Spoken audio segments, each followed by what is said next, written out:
Hello, chat. Good morning, everybody. Good afternoon. Good day. Good day. What's going on?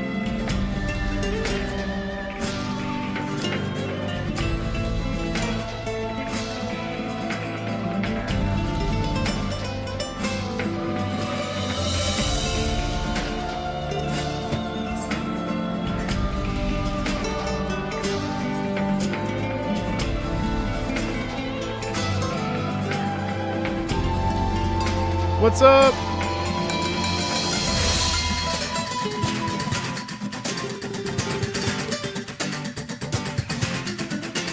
Hi, guys. Welcome in. Happy Friday. Friday, as they say somewhere. Don't know where. Swarm. Grebo. What's up, Lumen? I need to listen to Sneznaya. What do you mean? Is it out already? I feel like I would be aware of that. That's crazy. H1, Sauro, Cody, how are you? Hey guys, welcome in. Happy Friday, gang. That, of course, was Ace Combat. Hey, Defiance, how are you? Hi, nephew. How are you? Fit? Very excited for our Friday live stream. I'm starting a little early because I have a non-gamer episode to film at 2 o'clock, so I wanted to pop in a little early just so that we could productively get through everything and listen to great music today, as always, thanks to the Patreon community. Really excited to see what they've all brought for me today. I hope you guys are doing really well. Yeah, it's been a very weird week. Just mentally, I've just not been there. But Jojo and your Lion April have been sustaining me, which has been very nice. And I've had some good meetings. There's hopefully something in the works that I think will be a big one for me personally. I'm really excited about it. What's up, Dr. Adam? Apple, what's up? Fit, can you ask a question? You can. Did you know that Space Mom has started her... Do I know? No, I don't know. I'll have to check in and ask her. I know they've been busy with their own stuff. Of course, today is Fan Fest for Final Fantasy XIV, which I'm really excited about. And I'm also really excited for... Oh God, I forget what I was excited for. What am I excited about? I can't remember. Do I need to be in Patreon so I can request first? So every second Wednesday of the month, we do a community live stream where you don't have to be a patron for. For our Friday streams, those are Patreon specific, just because folks pay for that. But in general, on the second Wednesday of every month, you don't have to pay for that, of course. Hey, Bella, what's up? Today was the behind the scenes of Sneznaya. Oh, wow. I will. I'm actually really curious to see that, but I won't be able to watch it right now. I'll have to. I probably won't film a video on it, but I definitely want to watch it. Hey, Iron, how are you? Nice to see you. Next week, of course, is next week is an interesting week because at the end of the week there's Neverness to Everness, which is another gacha game I'll check out, and then of course Wuthering Waves 3.3. Next Monday early afternoon, I'm gonna start up Ocarina of Time finally, which I'm really excited about. I hope you guys will check out that either live or on the VOD. Yeah, I'm really excited for Ocarina of Time finally.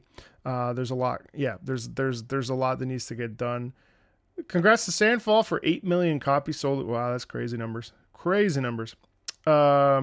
Today, we are going to be listening to a really cool variety of things. Black Souls 2, Octopath Traveler, RimWorld, Arknights, Astral Ascent, ZZZ, some Fire Emblem Gaiden. Do you see ZZZ is actually coming to Steam, which will be interesting. I wonder how that will... I think that's the first... Is that the first of the Hoyo games to come to Steam? I don't know if... No, I'm pretty sure Zen, or no, I'm sorry. Honkai Impact Third is already on Steam, so that's cool. Fire Emblem, Goddess of Victory, Nikke, which that rhythm game is incredibly hard. Dwarf Fortress, Conflict Global Storm, Grime, Blue Fantasy, Wild Arms, Alter Code F, Romancing, we'll probably do Mercenaries, Playground of... No, we'll probably do Romancing Saga 2, Axelay, Warhammer 40k Rogue Trader, RuneScape, some more Screamer, and Limbus Company. That's the plans for the day today. Hello, Oshura, how are you? Grand Blue is very underrated. It's unfortunate about their Steam. The Steam release for that was very underbaked, which is deeply unfortunate. So yeah, I'm really excited. I can't believe April's already over. Some housekeeping. Hi Meepo, I found your content recently. I know you listen to Loppy's official. Listen to their fan-made songs. I haven't. I'm doing less and less single song reactions. But fan made I try to avoid just because of the nature of fan made, because it's like if you do one fan made, then you have to do all the other fan mades. So I try to balance it, but I do have like an Arknights / gotcha game video planned. So that's definitely a gameplay game plan for me for sure. But thank you and welcome into the fold. I hope you have fun here today. And yeah, I would love to do single song videos again, but in truth, I just it's honestly better to do more. Nice glasses, thank you. I'm still trying to get used to them. They're actually Meta glasses, so they have a camera inside. Because I'm going on my honeymoon in a couple weeks. Hard to believe it's already almost here. So the game plan is we will be shifting around some of the streaming schedule. Hey, Rome, how are you? Good to see you.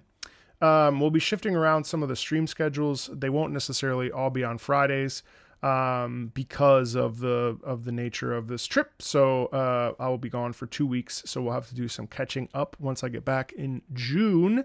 But I'm very much looking forward to taking a break and going away. So I will not be around. I will still be uploading videos, and I have some videos planned for that.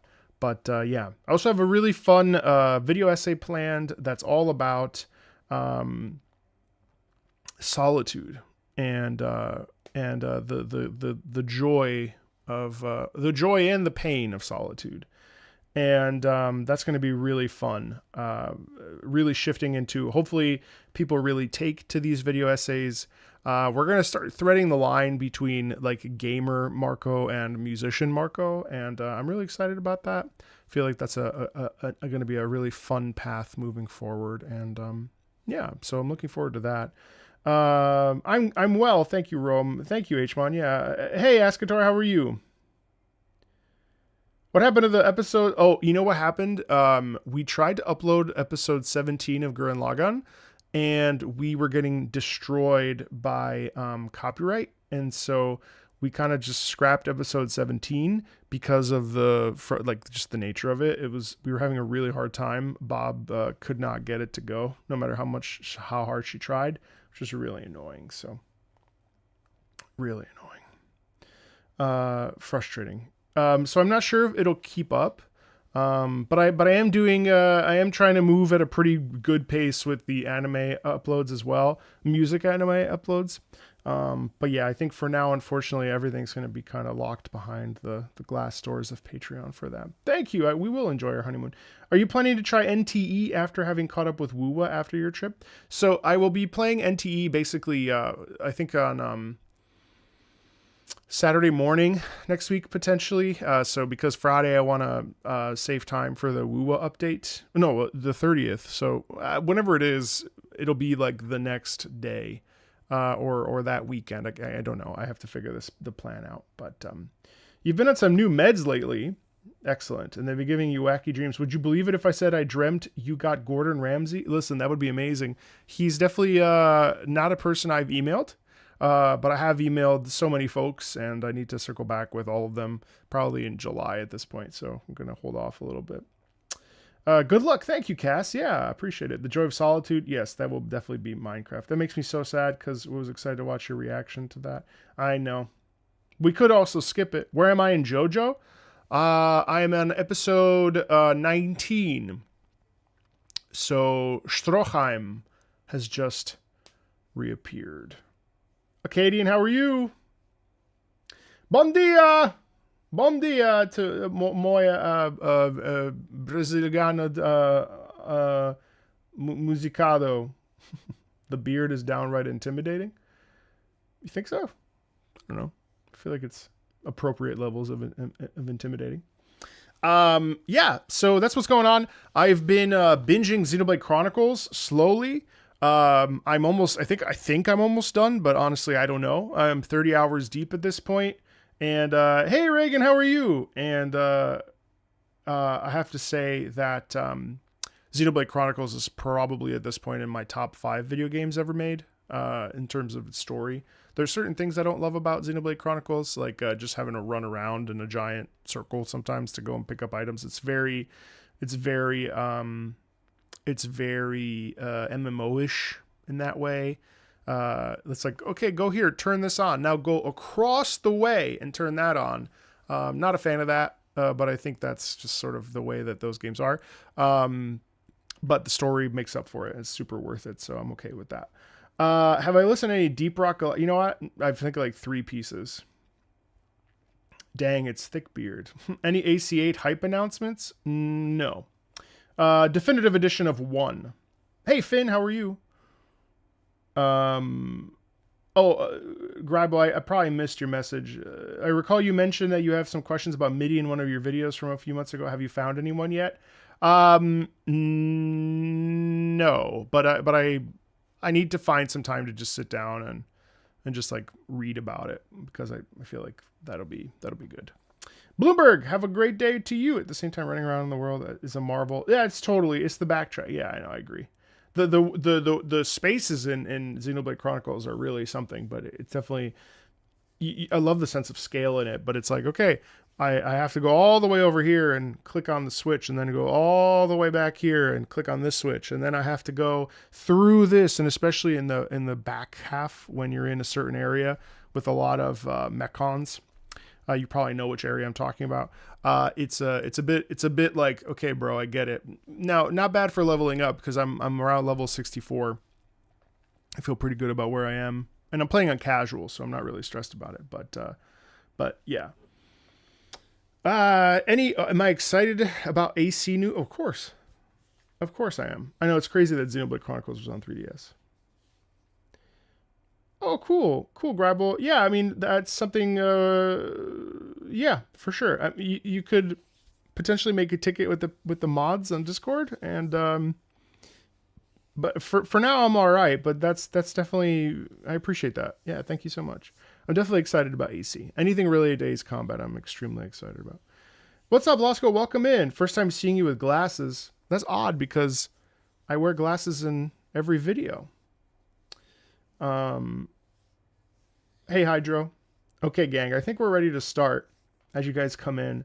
Feel free to hang out. Feel free to, do something else, work, whatever. We're here to chill. Mario Galaxy 1 and 2's OST is on Spotify officially.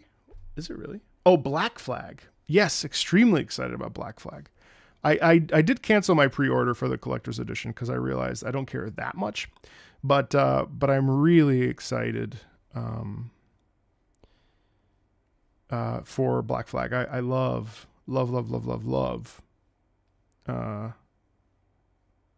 I don't see Super Mario Galaxy. It's all like playlists. Crazy. Yeah, I'm very excited for Black Flag. You're going to play Pragmata on your Switch while you listen? Nice. You know, that game is nice. But it's definitely not a game you can play while doing other things, which is a little annoying. So I was playing it a little bit last night, and then you have to really pay attention. You have to really pay attention to Pragmata. Also, I don't like it as much as Resident Evil 9. I know that it's gotten rave reviews, and I think that they're appropriate. But it's fine. It's fine. I like it, but I don't like love it. You know, it's not. I'm not dying to play it. But it's cool. But I like. I think I like my games with like just a little bit more. I don't even know. I just don't. Well, I'm trying to think about why I don't like it, because I think it's a great game. But after the first stream, and I was going to continue it, and I was going to play it off stream, and then I was like, do I care about this? And I think the answer is not really. Even though it's good. Same with Soros. Like Soros today got great reviews. I could give two shits about Soros. Don't really care. Have I watched The Boys? Yeah, I've watched up until the season before the most recent one. Good morning. I'm so happy that Nier Replicant V1.22's OST has finally been released. I agree. What I'm not happy with is how much Square Enix has decided to start claiming everything. And Nextone JP, on behalf of Square Enix, has been claiming shit left and right, and it's extremely annoying. And so much so that I've had to do some digging to try to figure out how to reach out to people so that they can maybe stop claiming these videos. But I don't think it's going to happen. And I hate to say it, but if it continues this way, we may have to take these streams and not be on YouTube anymore because of the nature of Square being the way it is. It's perplexing. It's frustrating. It's annoying. I'm looking at the Octopath Traveler track right now that we're going to listen to today. And, it's like there's no rhyme or reason for why they're claiming certain things but not claiming other things. It's all over the place, and I don't know what's going on. It's very annoying, especially because I'm a huge Square Enix fan to begin with, and I have been my entire life. So not that they care about that, but, the funny thing is that the Square Enix West's policy as it regards to any content that is related to the Japanese leg of Square Enix is please follow their wishes. That is their official policy. Please just do what they say, basically. And that sucks because there's a lot of people that will be affected by this, not just me. But anytime you stream any game, really, really, really annoying. So a soft ban on Square Tracks? Not quite yet, but we're getting there. We may. Does that mean stuff like your Kanye video could just get shot? Well, that's the big fear, is that thankfully for now, they're just saying, hey, you can have the video up, but you can't make money off of it because that's not right. And I'm saying, well, the videos are transformative, so I should be able to do that. And then they've said, no, you can't, because you can make videos, but we're not going to allow you to get paid. But it's odd because like my first video, kind of Salvation, for instance, not claimed. So, emailing with the folks at Square, obviously that's like poking the bear a little bit, but my hope is that they're going to be like, yeah, they're just sort of doing things willy-nilly, whatever. I don't know. It's very, very annoying.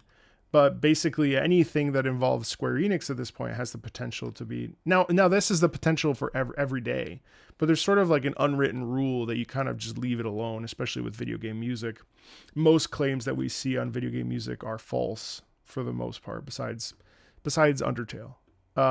So I'm a little bit pissed off. And I don't really... Because, it's one thing if it was like anime stuff, which we're used to. But it's another thing when it's like... Square Enix, you're a giant corporation. Like I'm helping you by listening to this music. It's very unfortunate. So we'll see what happens with Square, but for now, you finally got to Ascension 10 wins on everyone and slay the spot. Oh my God, that's insane. Dispatch, Thronebreaker, and Mugenics. I would say Dispatch will be a nice one, short and sweet. So TLDR, Final Fantasy VII Rebirth, Let's Play on YouTube, but music is muted, but SFX and voice are still on, essentially. Nine Souls is definitely a sick one. I need to sit down and play Nine Souls, like I said I was going to, but I've been in a state. God's Fish from Black Souls 2. Okay. See ya. Ever missed that classic grandiose JRPG boss theme vibe? Well, I've got it right here. Also, don't recommend looking this up on stream for reasons. What? Why? Black Soul? Is it a... Oh, is it a... What?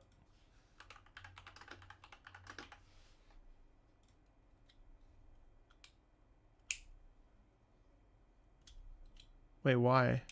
Oh, it looks like an RPG maker. Thank you, Rome. Hey, Gabe. Looks like there's a lot of like... Yeah, okay, I see. Lots of blood and... Okay. All right, well, let's listen to this track. This is God's Fish. Black Souls is dark. Oh.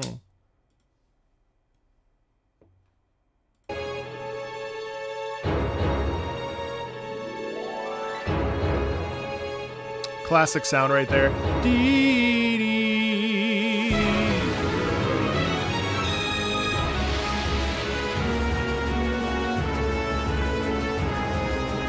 Da, da, da, da.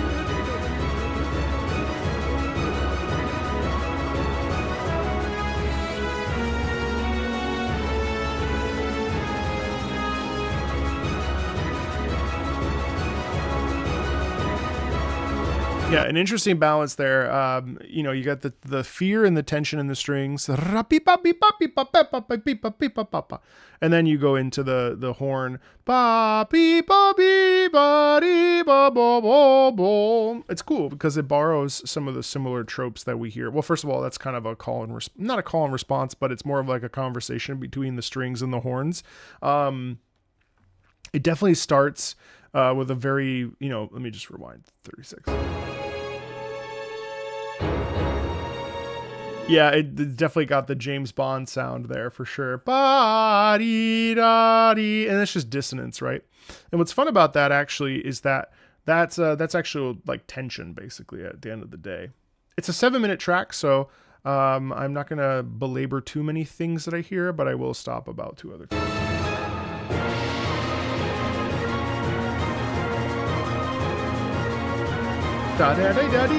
Actually, I love the harmony underneath.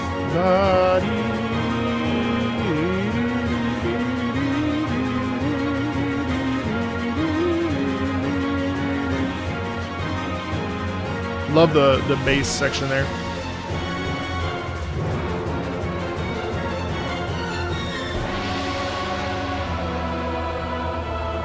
An interesting shift there because we actually slow down into this. Hi Marcelo, how are you? Tons of dissonance there. Dun, dun, dun, dun, dun, dun, dun.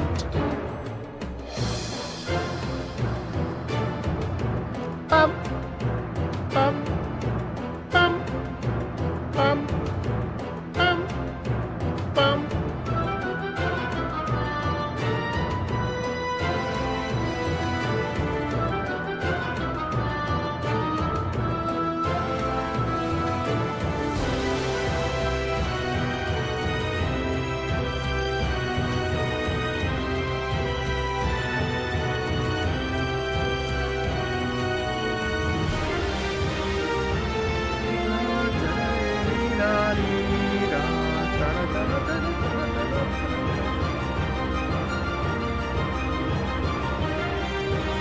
Do I play TCG?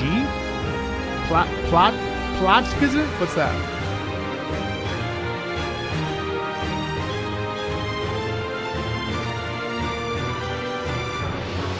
It's interesting. There's actually a lot of different. So it's all over the place. So here we're 2.5 minutes in, and there are 4 different like things that have been happening. Right. And so the whole thing, it's curious because it almost feels like we're purposefully changing the bar and where the threshold is for the emotional stakes. And then what we're doing is we are sort of resetting in a different way to raise the bar of tension consistently and throughout. You know what I mean? It's an interesting little theme because you're right, Inspector. It is something that you've heard in other games, and I agree with you. But what's cool is that there's a constant like sort of stacking of change that happens consistently throughout, really in a satisfying way, which is great. You know, and yeah, it doesn't matter that it's it doesn't matter that it's not innovative. It doesn't matter that it's iterative. In and of itself, that's still a cool thing. You know what I mean? Like it sounds dire, which is what its intention, you know what I mean, it is supposed to be. Feels like it's introducing multiple characters. Totally. Or the boss is constantly shifting too. There's shifts like that usually indicate a change on the screen. I know what TCG is, but I don't really play TCGs themselves, just because I already spend enough money on games and food for my gains, and like occasional gacha stuff. So I'm trying to be good. So I don't really play TCG because TCG is complicated, because it's like either you're buying the digital cards or you're buying the physical cards.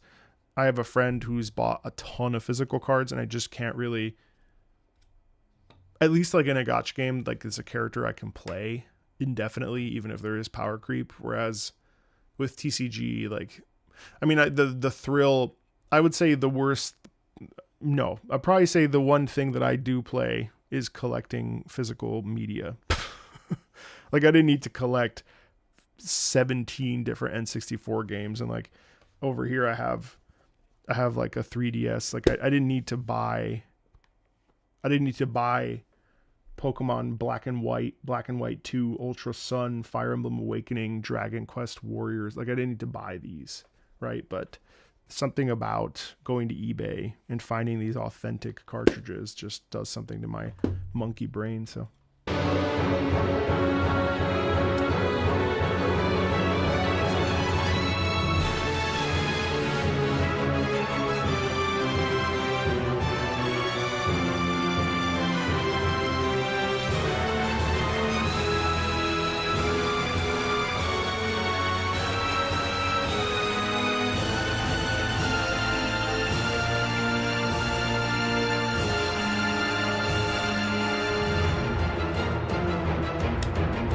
I love that.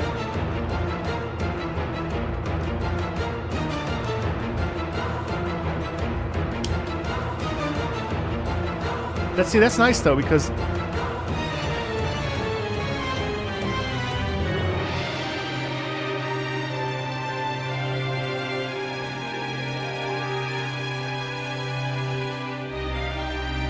it's interesting because here when it slows down, here it's almost like we're kind of resetting, and it's like, whoa, what is happening? You know what I mean? That's interesting to me, because we shift away from the sort of pressure and anxiety of the conflict, and now we're in this like, whoa, can you catch your break?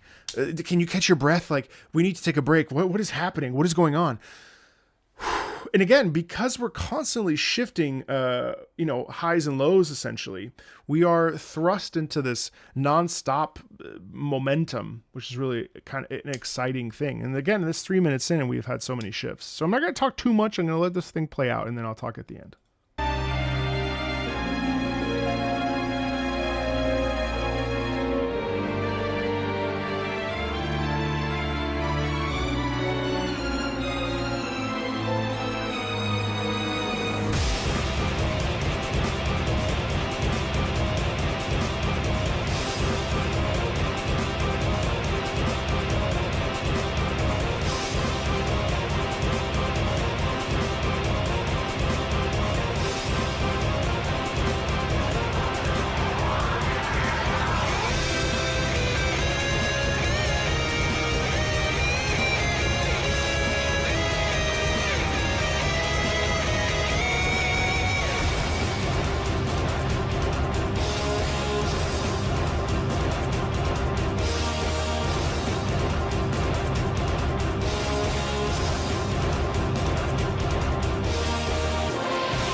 Wait, it genuinely sounds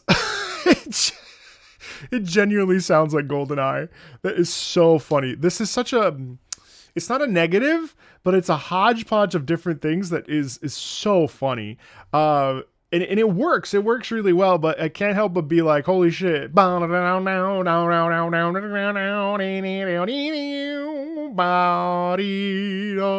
I do like the chorus, because when the chorus comes in, all of a sudden it's like, put on your hat and let's get to it, because now we have to focus up and drive our attention forward, because now it's serious, you know? It's kind of a fun twist.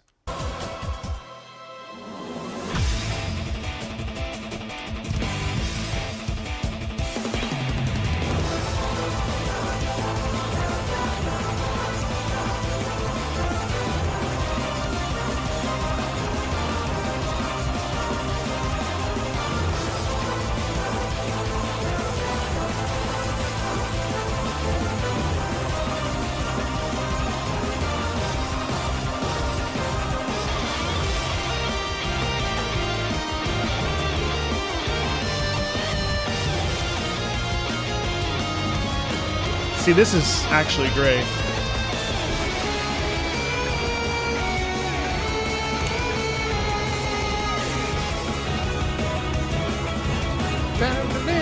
Oh my god, it does sound.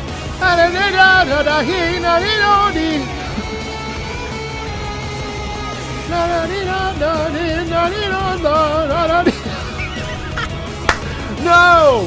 That's funny. It really does.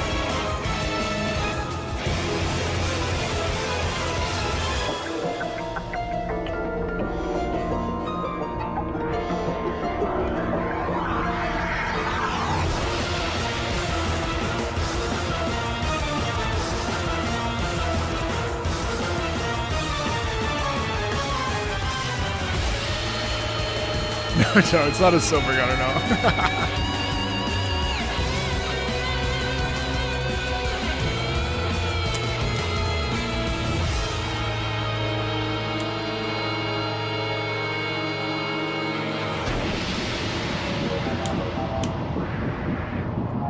It's royalty free, right? So other RPG Maker games have probably used it. You know, it's an interesting track, and I don't think, again, let me try this slide. I don't think there's anything wrong with utilizing like a variety of genres or ideas, and in fact I think it's kind of good. I think we have an obsession lately. I've seen this, especially in gaming culture. There's an obsession with innovation. And I think it's okay to iterate. I think it's okay to borrow. I think it's okay. I mean, when I was growing up, and I'm sure lots of you have this sentiment, but we weren't getting innovative games all the time. There were so many things that were iterative, and I think in today's sort of like fast-paced, like it's do or die kind of society, we feel that everything needs to be the latest and greatest. And we actually shun iterative experiences as being shallow or not as deep. And I think that's a mistake. There's lots of stuff that borrows from other things that is good. I mean, look at a game like Days Gone. Days Gone is the most iterative game on the planet. It borrows from so many other games before it. Crimson Desert being another example. It borrows so much from other games. Hell, I mean, Wuthering Waves borrowed all of 1.0's systems and formats basically off of Genshin. But that doesn't inherently mean that it's bad, right? And obviously that particular game has gone on to do its own thing, so on and so forth. But all that to say, like, I think it's normal and healthy to, I mean, Genshin borrowed from Breath of the Wild, and how many games have come out from after Breath of the Wild that have tried to lean into that, Well, and that's a great point. Good morning, Redcar. It's a great thing. It's a great point, because like the Nemesis system shouldn't be copyrighted, because we should see the iteration of the Nemesis system, because that is how that evolves into something even further. And a lot of iteration leads to innovation. It's unfortunate. To me, iteration is not all that pejorative. Styles as building blocks make new products, absolutely. But the real question is, does real synthesis ever exist, or is it compilatory? You know, but that's a great point, because if you think about it, cause and effect usually is a slow build, right? Hi, Messi. So, for instance, take Beethoven, right? Beethoven, we claim Beethoven as like essentially like the father of the Romantic period, but Beethoven was in line with classical music and the classical styles of Mozart and the other guys, you know, up until there was it's not like all of a sudden Beethoven was like, this is romantic music, and suddenly he just decided it, and then we switched it, and then that's it. It's not how it works. It's a gradual process, right? It's a gradual process of living in a particular time period, whether it's Baroque, you know, Rococo, what have you, to then moving into a new, I don't know, I find it very interesting. But yeah, it's cool. I mean, look at Souls Likes. I think Souls Likes probably made Elden Ring better. Yo, PhD, good to see you, bro. You know what I mean? Like, I think like Souls Likes have probably made other. I'm assuming that like roguelikes have made roguelites better. I don't know. You know what I mean? Other open world RPGs inspire other people. You know? Okay, so Soros reviews just came out today. I'm not interested in it at all, right? But I guarantee you that Returnal was born out of a desire to make, a roguelike, you know, sort of, what are they called? A roguelike, oh my God. It's a shoot, bullet hell, you know? Maybe they were inspired by Enter the Gungeon. Who fucking knows? You know what I mean? Like, you got, it's a process. I mean, even, look, dude, even on YouTube, they just say model what works, right? And yeah, I mean, yeah, you want to be innovative, but then also too, like when you're in the woods, like, you know, it's hard to carve out the path forward for yourself. And I find that to be just a very interesting discussion, 1000%. You know, you think I don't go to like Binging with Babish and look at his stuff, and I'm like, okay, well, this guy's doing really well. What do I need to do to reach this kind of a level? And maybe I never will, because cooking versus video game music are not the same. The ceiling is different. But there is a way to be like, you know, how do I take reaction content and make it different? Right? And that's how Non-Gamers was born. And I don't want to toot my own horn, but no one else is doing Non-Gamers react to video game music on YouTube. That's me. That was born from the reaction format that everyone has been doing for 8 years. I'm not saying I'm special. I'm just saying like that was a sheer luck idea that I just happened to figure out on accident, and then I just ran with it, right? That started totally accidentally. Our trendsetter king. Oh my God. So, but all that to say, like, that's the beauty. And then someone else will probably take it and run with it. Maybe these live streams, hey Mo, maybe these live streams on Fridays, other musicians that are also on the in the space are like, you know what? I think a listening stream is a really good idea. So that's what YouTubers that are in music do. You know what I mean? And to me, it's only natural and smart to borrow. You know what I mean? So I think anyway, that's this song was interesting. It's not my favorite song, and honestly, it was okay. But what's cool is that it allows it to. Well, I agree with you. To me, this wasn't focused. Yeah, no, 100%. So I don't think the song needed to be 7 minutes. I agree with you. So wait, I agree with you and you agree with me. We agree together. So we agree. We agree. Oh, totally. To create, we borrow. What's it called? Borrow like a rock star. Borrow like a genius. Borrow like an artist. That's what it's called. That book. Do I have that book still? I don't.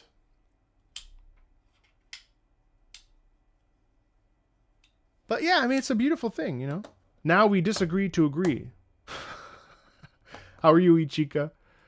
Anyway, guys, thank you so much. Thank you for hanging out. Don't mind me on my rants. That's how we do.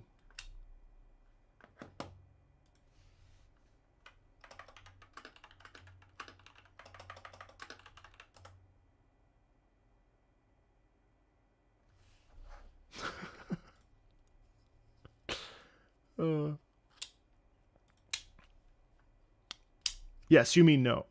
No, I mean yes. No. No, I mean no. I mean yeah. Octopath Traveler. A Settlement in the Red Bluffs. Great analysis. Wait. Ooh. Cheerful track with flutes in between. Okay. Hey, Manny, how are you? We're here for the rants as much as we're here for the music. Ayo. Appreciate it. Yeah, no. So again, what I'm going to do in this, I'm going to stop a lot because I want to see if Square Enix flags it. He's a bald man on the internet. It means he's an expert at what he ever talked. Bro, you say that, but.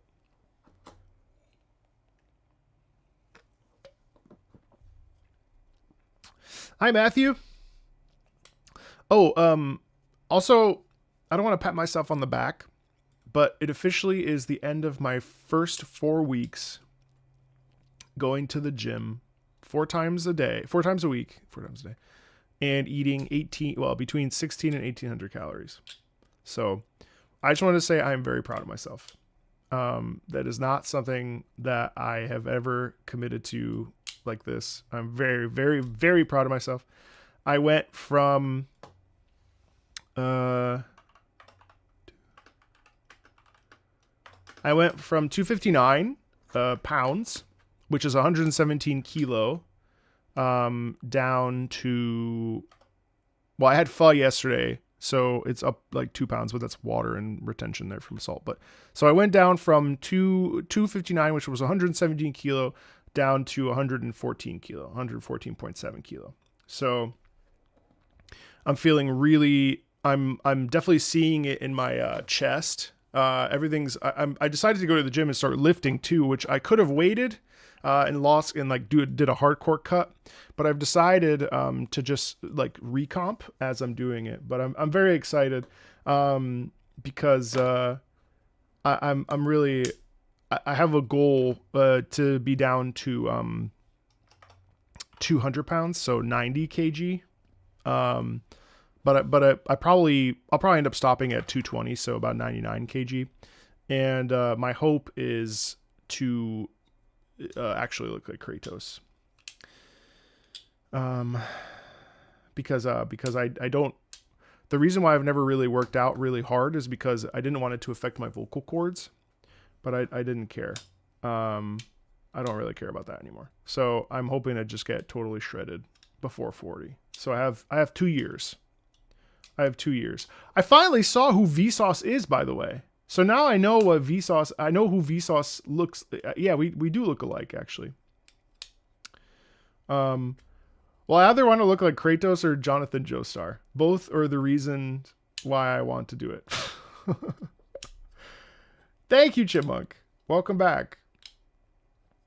I've been there myself. The way you feel better with weight loss are numerous. Yeah, 1000%. 1000%. And I really just want to get the triglycerides in order. And I do have some Olipop there, but I have switched over to Zevia, which has been a lifesaver. And obviously I'm attempting to drink as much water as possible, but it's nice to drink like a soda and not really stress about. I didn't want to drink zero sugar, like Coke Zero or any of that stuff. So I just popped over to Zevia, which has been nice.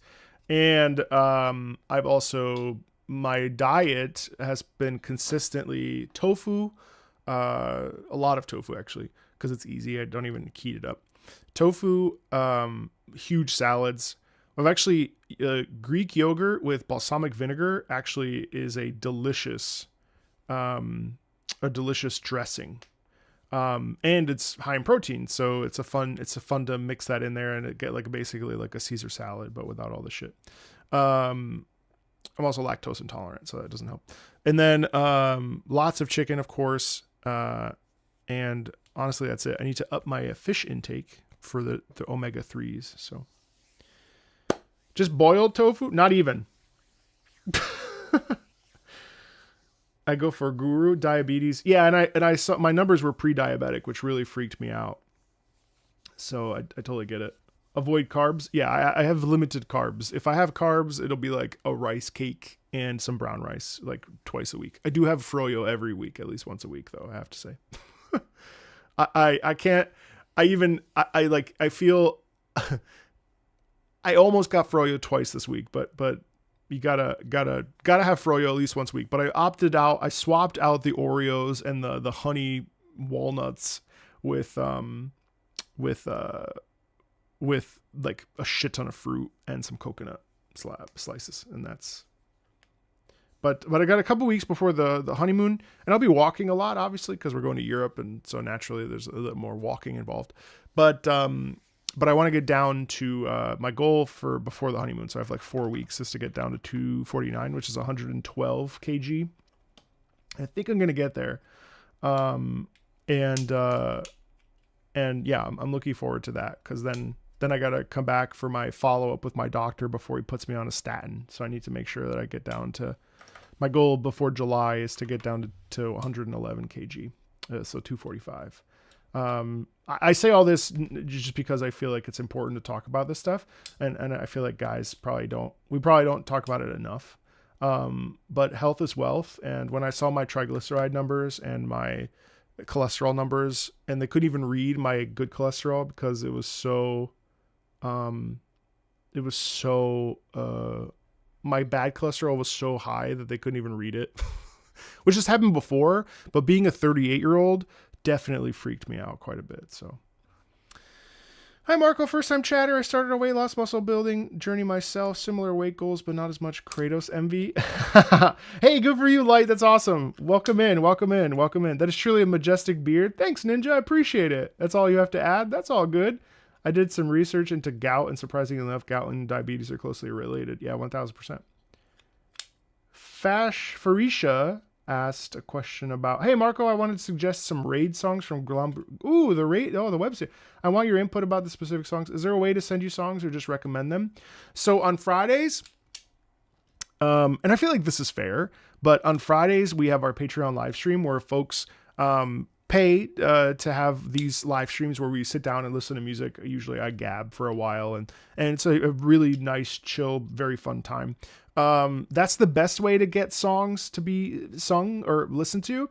And then the second Wednesday of every month, we have a community live stream, but that's all random. So that's all random. So I would say like the best path forward is the Patreon, but I understand if the cost is prohibitive. So, you know, it's the type of thing where I'm usually asking people on the community posts for suggestions. Almost all my content is driven by the community, because brain have no thoughts. But so that might be another place to put it and stuff. So no shame in saying I worked out because I want to look good when naked. Absolutely not. I probably need to step it up in that department. Yeah, I know. Hello, I'm new. I just subbed. Oh, you love my AC reaction vids? Oh, thanks, Dorcas. Appreciate it. Hey, Kyle, how are you? Keon, yes, we're working through our finishing up April too, by the way. My drummer friend was cool. Yeah, he was. Yes, you do need to be Tosca tier to suggest songs. However, if you'd like to watch anime and be a part of that aspect of it, that is $10. Also, heads up. I think I'm going to start uploading all non-gamer episodes to Patreon. My saxophone friend Dan came back, and I wanted to play Tank for Dan. Tank obviously being the main theme from Cowboy Bebop. So that obviously Tank, it'll probably end up becoming a short, but also the full version with Tank in the video will be over on Patreon for free. So and Patreon's changing their whole like format. They're like doing these things called quips now. So I'm like, it's actually kind of nice because I think you guys still get notified when I do a quip, but a quip is more like, hey, I had a thought and I'm sharing it, versus like a post, which is much more formalized. Hopefully it doesn't get annoying. I don't want to over abuse the Patreon as a place of gather, but at the same time, I don't know. I like, you know me, guys. I mean, you know, you guys don't know me, but you know me in the sense that like I'm a very sociable person. I like talking to people. I saw a thing on Reddit where someone was like, yeah, he's 24/7 on Twitter, and you know, what's he doing with his life and so on and so forth. But then I was like, but you're talking shit about me on Reddit, but this is a separate conversation. And I realized that the reason why I enjoy being in these social places, even though a lot of them are hellholes, is because I just enjoy sharing. I just enjoy like, bleh, you know, I just enjoy it. It's like, I find that one of the things that sort of rallies so many of us that sort of love music, and especially video game music, is that we're pariahs. Because think about it. The ceiling in YouTube, the ceiling for videos about like, you know, let's compare channels. So like, let's say Skill Up and me, right? Skill Up, every review crosses 100K views because those people, or Game Ranks even bigger because Game Ranks is even a larger audience. Game Ranks, that's all like video games. Video game music, the ceiling is much lower. Now, that's not to say that we can't push the ceiling up. And that's what I'm actively trying to do. Like how far can we go? How far can we take this? How far can we really talk about it and legitimize it and showcase it and highlight it? And that's my passion. I love doing that. You know, that's my calling. I love that so much. And ideally would get to a point where like it would be the same, right? And I don't remember the point. I don't remember what I was supposed to say. Anyway. Sharing. And so it's like, I like sharing.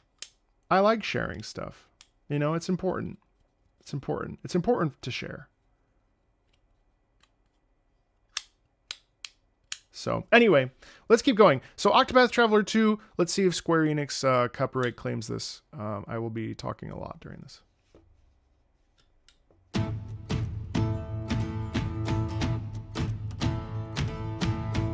Right, so the energy starting off right off the bat, a settlement in the Red Bluffs, right? So you hear how there's motivation in that rhythmic momentum, right? Hold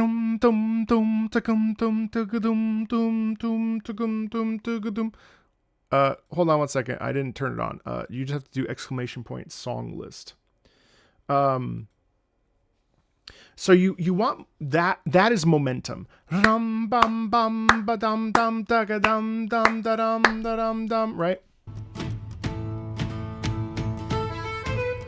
I'm sorry, exclamation point song.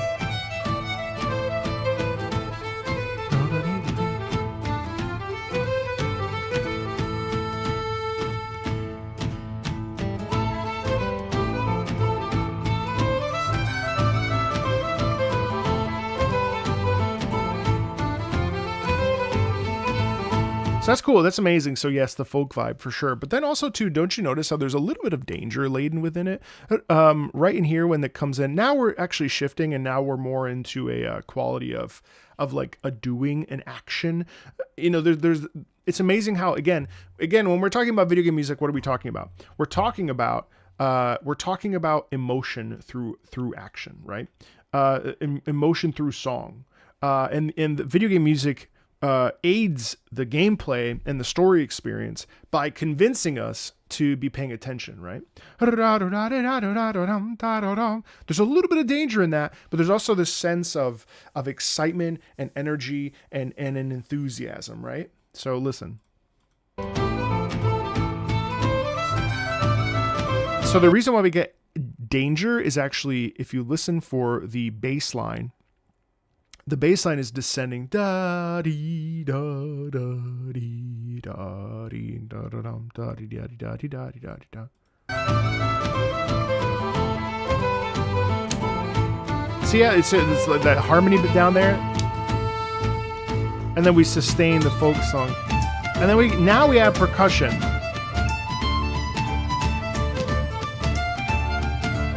So it's galvanizing, you know, not only is it galvanizing, but it's like there's a bunch of bags that need to be transported from here to there, right? And so what do? We when the percussion picks up, we pick up those bags and we say, "Where to, master?" all right, I'll throw him over there, you know, and then we pick him up and that was my attempt at a British accent. I was pretending to be like a worker, and it's like, where to, master?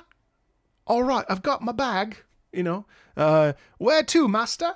And so the sound is that percussion is all about getting it from one place to another. It's getting us moving. It's getting us like in the sense of like, okay, I have a job to do. I don't know why I chose to go. Please do not try to do an English accent. Why? But it's a sound of toil, isn't it? Even though it's kind of, at this point, it's kind of positive and kind of bright. It's also like a toiling song. You know what I mean? Like we're tending to our fields. We're hopping on a horse and riding along. You know what I mean? Like it's interesting.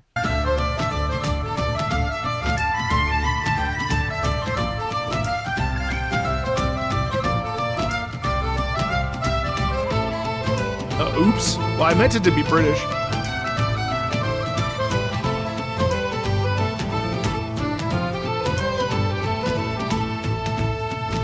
And I think the heavy load part of this, see, the Englishman gives me a pass. The descent down actually is the thing that makes it so that there's a little bit of like, my back hurts. My silence speaks volumes. You're not even supposed to be here. You're supposed to be at work. You're in back-to-back meetings. Why is it giving you free run vibes? Because of the nature of the folk instrumentation, and because it's that same quality.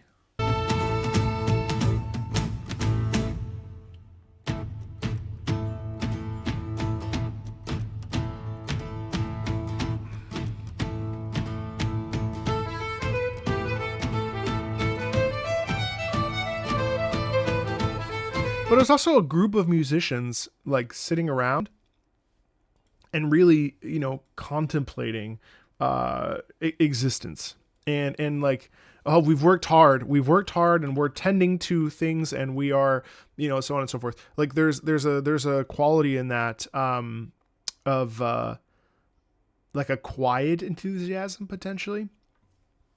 Oh, by the way, guys, I don't know if you guys are fans of Titanfall, but right now on Steam, there's a game called Shatter Rush, which is in pre-alpha, and I wanted to give it a shout because one of my mods said, "Welcome back, Titanfall," and I think it's actually pretty true. But here, let me show you really quick, just unrelated to this, but. Locked in, adrenaline is surging. No time for doubt, the beast is emerging. Suit up, this is a surgical strike. Best clear the way, I'm bringing the fight.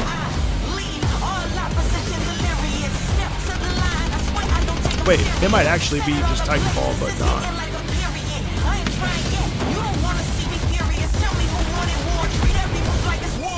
Is this copyright friendly? I have no idea. God damn it! Anyway, check out Shatter Rush. I definitely want to try that pre-alpha. I like how I'm trying to avoid. I like how I'm trying to avoid copyright with this Octopath Traveler song, but then I actively engaged with a track that might not be copyright friendly. Anyway, so that's Octopath Traveler. It's really lovely. Okay, RimWorld, Alpaca. I love TF2. Well, which one? Great analysis on the first song. I was going to send another moody piece, but I changed my mind. I wanted to show you a more vibrant track.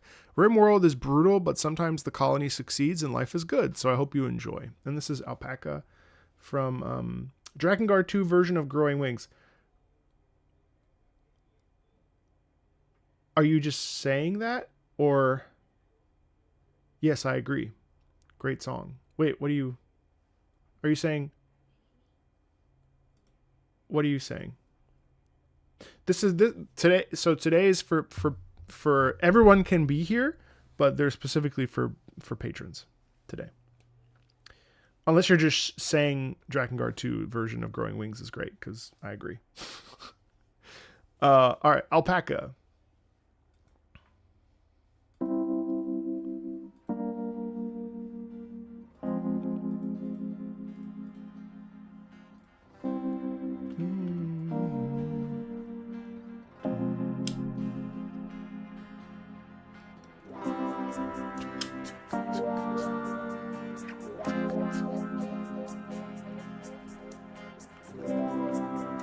Wow.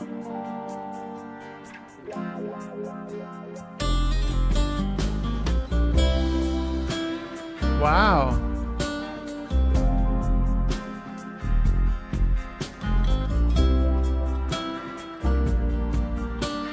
What is my favorite track and your least favorite game? Oh, I couldn't even answer if I tried.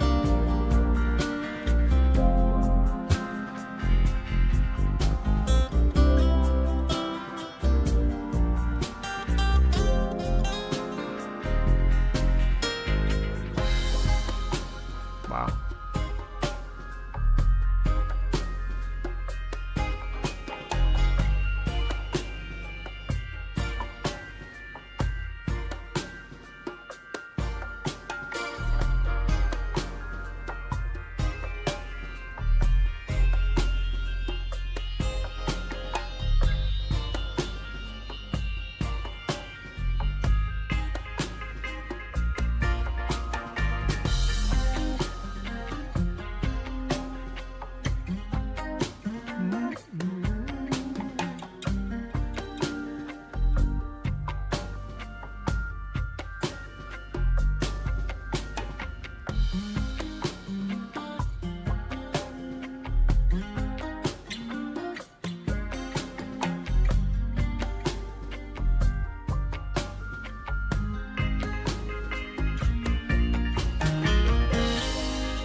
Wow, dude. Sorry, I didn't stop at all, but it's interesting how it's interesting because it gives off that like almost a modern Wild West sound, but it feels really like it's like sitting back in your chair and feeling like just peace, you know, like it actually, it's odd because so much of the sounds and the way that it kind of interplays with itself, there's this sense of like sitting back, really contemplating everything that you've been through and being like, we did it, you know, and it's very mellow. It's very mellow. And I think it certainly fits RimWorld, but it's also kind of like an interesting work track. You like, I can also imagine it being busy, you know what I mean? Like doing something, you know, walking by, visiting the neighbors. Yo, how are you?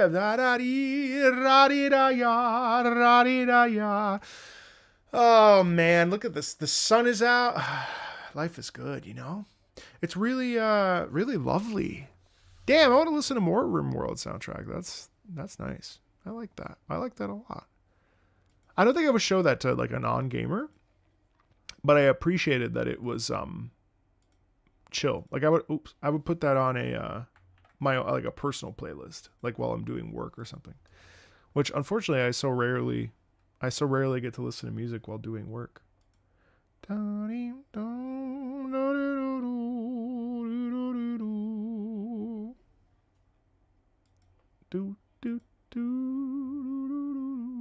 I really like that.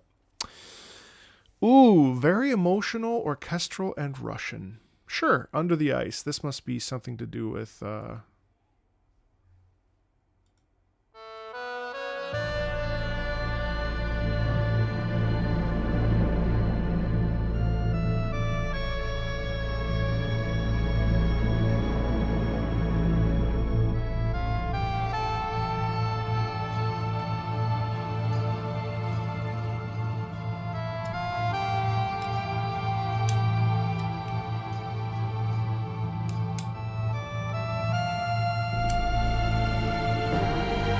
Wow.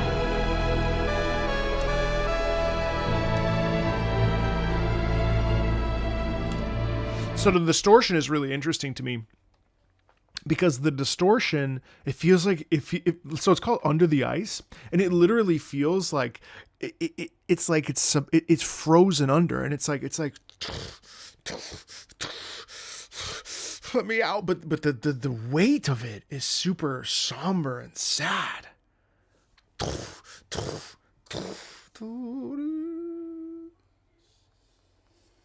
You know?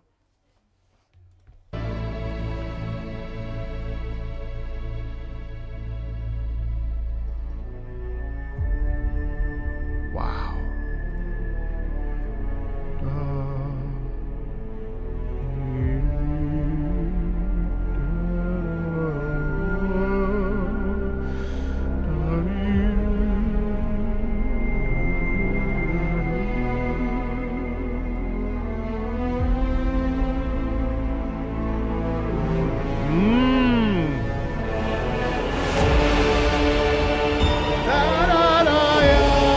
Yes. Hey,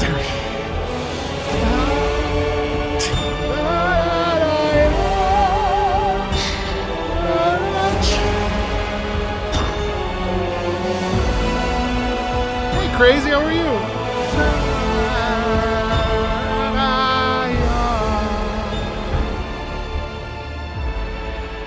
Fantastic. That needs to be like 5 minutes. And I love how it's like the it's the Arthas my son moment. It's the Arthas my son moment where it's like breaking through, and the hand reaches out over the ice, and it's like, I will not be destroyed, I will not be defeated, I will not be killed, you know. Spino, so today on Fridays are specific for patrons. You're welcome to hang out and listen to some cool music, but today's just for patrons. We will be back, actually, for a community-wide listen on the second Wednesday of May. So put that in your calendar, and you can come hang out.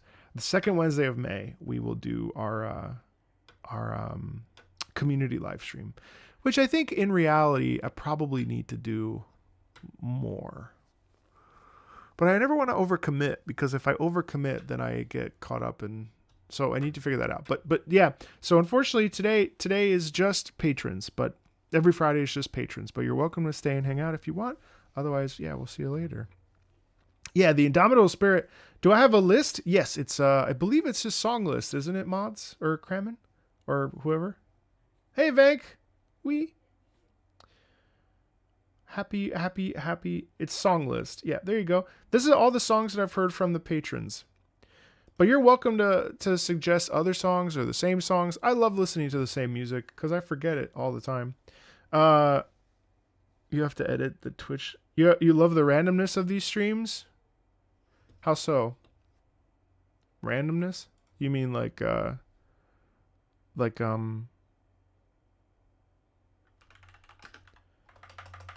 do you mean by random? Do you mean like oh, it's neat to come up with super, yeah, oh, I thought you meant like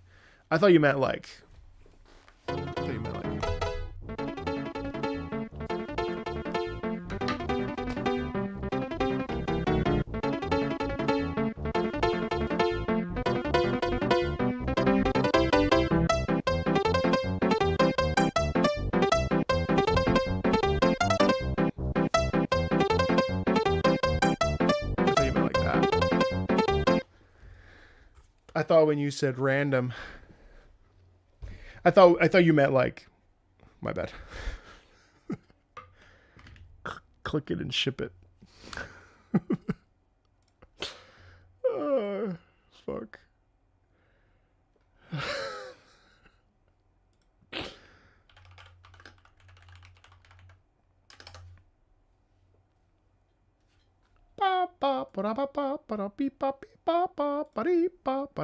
You're welcome.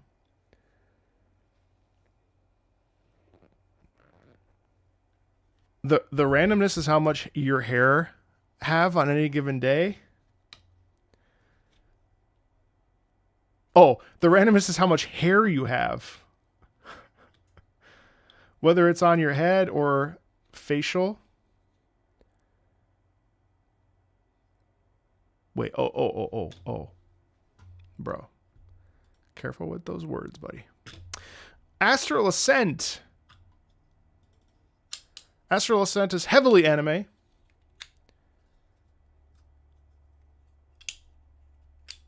Those guys need spanking.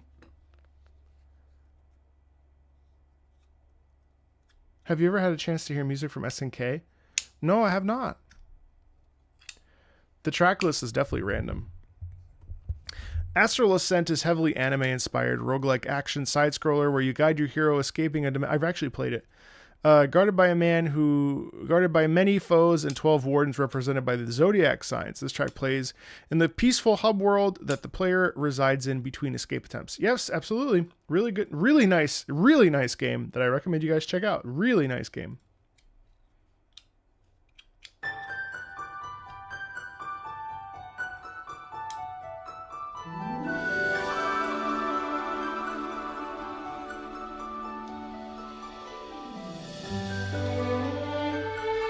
Wait. Edelweiss,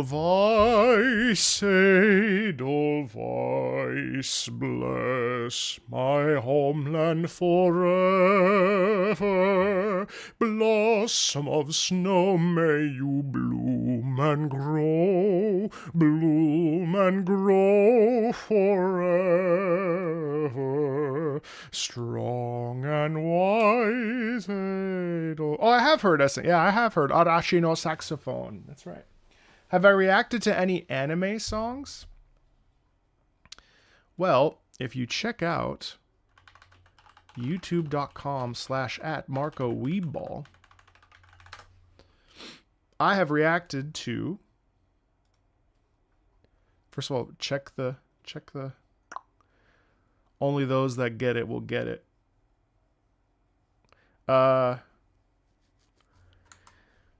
Most recently was Le Chant de Roma from Akame ga Kill. Then, of course, I've been on my JoJo journey. JoJo's Awaken, Bloody Stream, why JoJo is my top 5 anime, which is true. Then I re-uploaded UC Big Girl. TT. You know what's so funny is that on Nikkei, the rhythm game is TT something something. And I was like, bro, why you guys gotta call this rhythm game Titty? So funny. Soro Chido Sudame. So yeah, look, this is all anime stuff. Look, I was completely wrong about anime. I was wrong about One Piece. That seems to be an MO. 67,000 views? Damn, people love One Piece. But anyway, there's all your anime. It's Twinkle Twinkle Star? Sure it is. It's also Titty Star. Don't act like it's not. Don't act like every message you receive from a Nikkei is not, Sir, do you mean I just need... I'll never forget the one where I got from the motorcycle riding girl. The motorcycle riding woman was like, I need to go for a ride. Do you want to ride? And I was like, sure I will. You're watching Eva at the moment? Ooh. Have you never finished it? I'm interested in your former opinion about anime. Well, my former opinion is that anime sucks. That was the opinion. Anyway.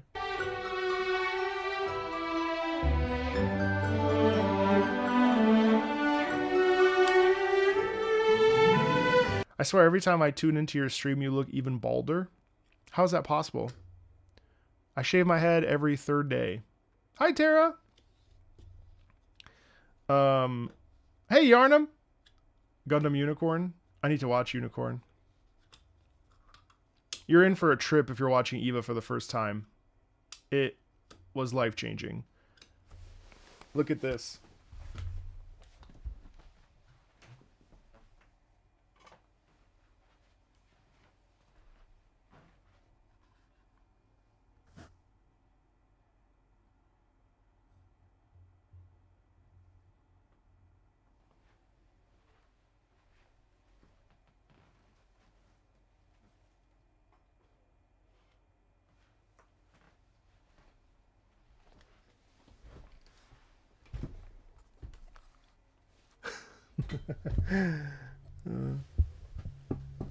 I wish he would listen to Cetus and Dear Morales like he said when listening to the snippets. What do you mean I did? Dire Morales? I have listened to Cetus multiple times.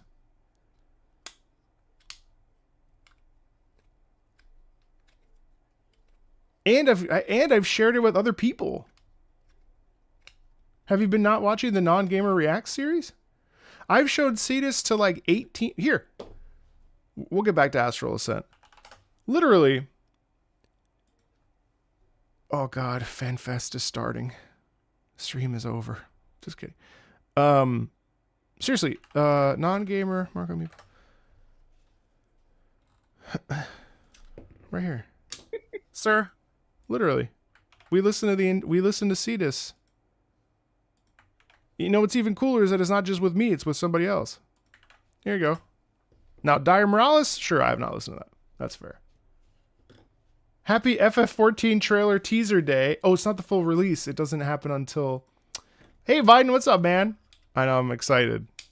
All right, anyway, let's get back over to Astral Ascent. I've never thought about going to any con, because I love my home.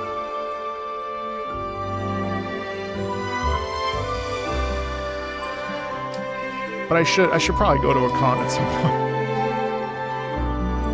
Isn't that lovely?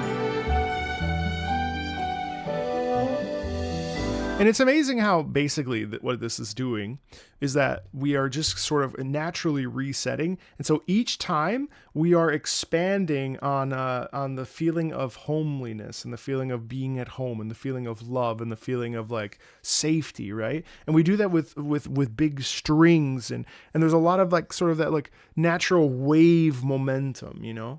It's excellent. This is from Astral Ascent. I'll show you the game on Steam.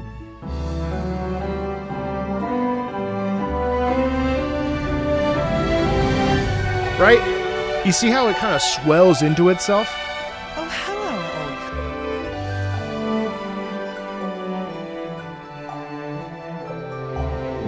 Oak. And even the sweet little like percussion in the back.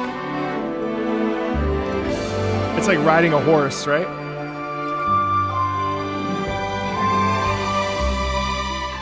You see, this is genius.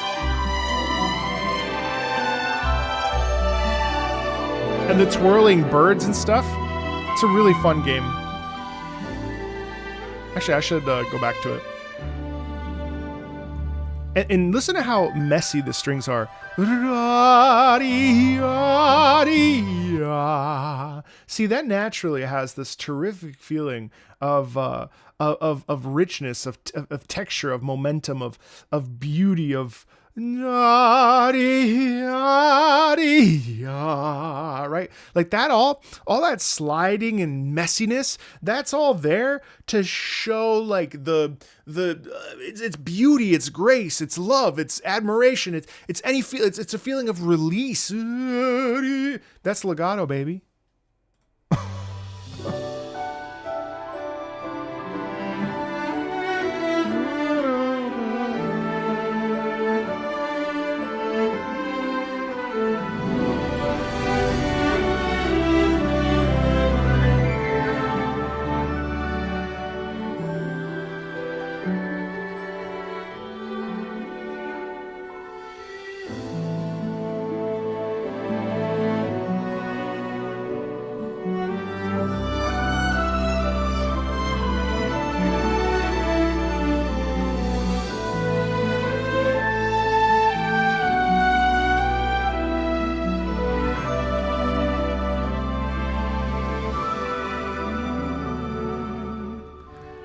Do I play Wuwa Endgame or other events off stream? Sometimes, yeah.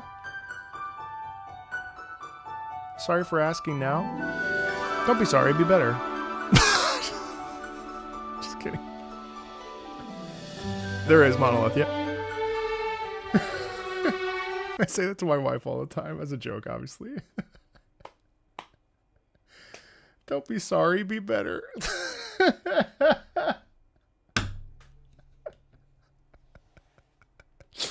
No. Tara is frequently in my Wuwa stream, so I think Tara by now knows that my playful nature is always there. Yeah, no, definitely don't be sorry. just be better. With 3.3, I'll be doing a lot of streams. Just for the record, that I'll do them on stream. Here's the thing. So when I played Genshin really actively, people got really annoyed with how much Genshin content was on the channel, to the point that they were like, yo, bro, can you do less? But the thing is, I wasn't actually doing that much. What I was doing was live streaming it. And for the sake of not having repeats of that, I don't know what it is. People give Wuthering Waves a little bit more grace generally. At least my current audience does, than like my first like 2 years audience, which a lot of you guys are the same. But you know, we've had a lot of people come in.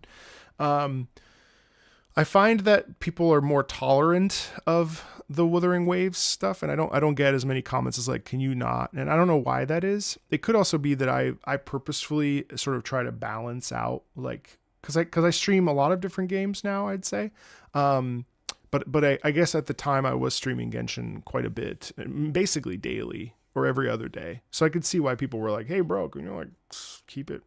But that's inevitably the hard part with a variety channel. It's like, you can obsess over something, but it won't appeal to everybody. And that's ideally, we find you have an audience that's like tolerant of that. But, the one time I asked something,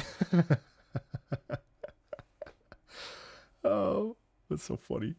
But yeah, and that's not a knock towards Genshin, obviously, because again, it was fine. I enjoyed playing it, and you know, but I think it would be good and healthy to stream Wuthering Waves more, because so many of that community are so active. And we've had a lot of folks over the years come from Wuthering Waves and actually come to other streams. So, you know, I think it benefits everybody, and I'm really happy that the Wuthering Waves community is so good to me, and I've done a really good job of moderating it, so that, and my own team has done a great job moderating it, so that the bad apples have sort of been removed, because it's you know, I love gaming, but I also want to make sure that I have an environment that I want to spend time in, you know.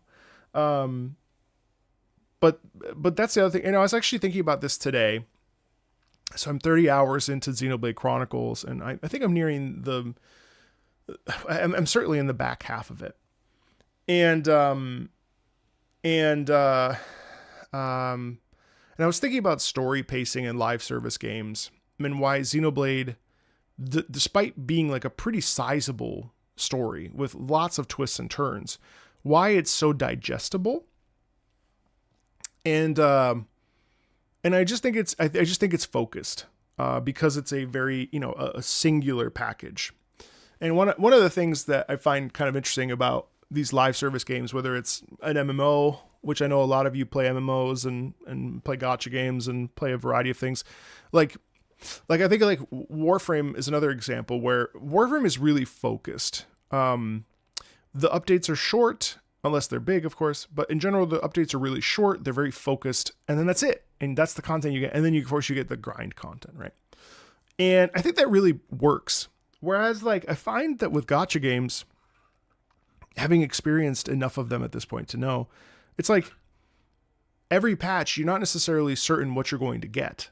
And so one patch will be incredible. The next patch will be less incredible. The next patch will be, and to me, it's certainly with Wuthering Waves, I feel like there's focus, but because of the nature of the live service, like patch cycle, and again, I think this counts for MMOs too.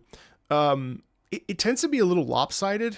And And that's why I think like single player story experiences are still the best way to enjoy story. Now I like the story of Wuthering Waves on the whole. There are things that I don't like, but I think in general, that's why single player story experiences are so meaningful.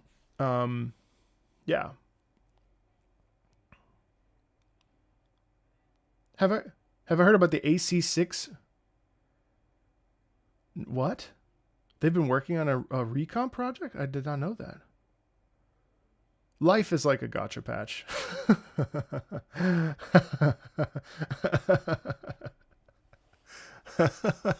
Bro. That's really cool. No, I did not know that. Can you... Huh. What? FF11 is getting a remake?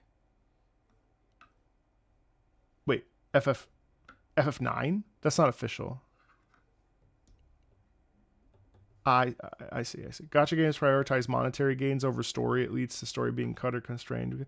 Sometimes, I think it depends, Tewu, because some not always. I think that's a little bit more blanket than I would like it to be. Although I agree with your sentiment. It depends, because it's not always the case. In fact, I will tell you that in the most recent, one of the 2 batches ago in Wuthering Waves, I actually wept. Also, I'm pretty sure that FF9 remake is on ice. I think it's done. Good morning, Yoshi. I just treat Wooba as an episodic movie. Yeah, pretty much. That's how I feel too. And I like it. I like my popcorn, you know? Anyway, so I'm so sorry. Let's continue.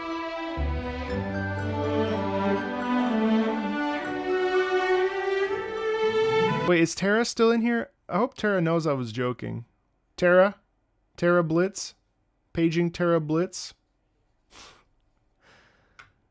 I hope Tara Blitz knows I was joking. Oh my god, imagine if I just like upset Tara Blitz and now they're never going to watch any other content I ever make. Tara? They left. Chat, I fucked up. Chat, I was teasing. I don't know if Tara knew it. They're still here? How do you know? Can you see who's in the stream? Always making jokes and feeling bad. Yeah, I mean, what am I supposed... You have your ways. It's over. Many gotchas end up sacrificing story is it to a degree. That's true. You're here. Okay, I was about to say, fuck, I fucked up.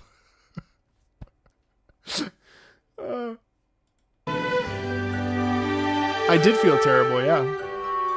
I did. I felt really bad.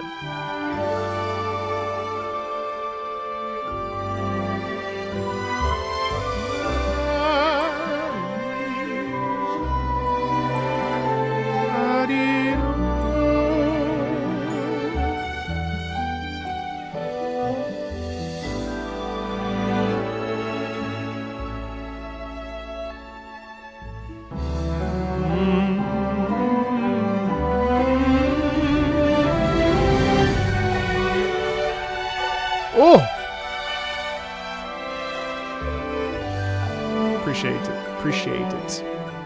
God, that is gorgeous. Now, let me ask you a question. Do you feel like a song like this is because it's positive vibes? Do you think a song like this, therefore, is less than because it's not like... I find that we are in a period of great unrest in the world, and I think there's... You know, you've heard of rage bait, but what about joy bait? You know, and I think this is a particular example of like something truly joyful. This is joy bait, and we want joy bait. Joy bait. In fact, I've got some videos planned, and the titles and thumbnails and stuff, they're all going to be joy bait. And I want to see, because there's a YouTube creator that this person is so incredibly good at rage bait, and their channel has blown up over it. And I was talking to my strategist, and I was like, what if we did this, but did the opposite? I don't think it'll have the same effect, but what if we really lean into joy bait? What would that look like? And we were like talking about like how to like strategize joy baiting, and like, what does joy bait mean? You know, I find it so interesting. Because rage bait is so easy to just press and twist. But what happens when you do the opposite?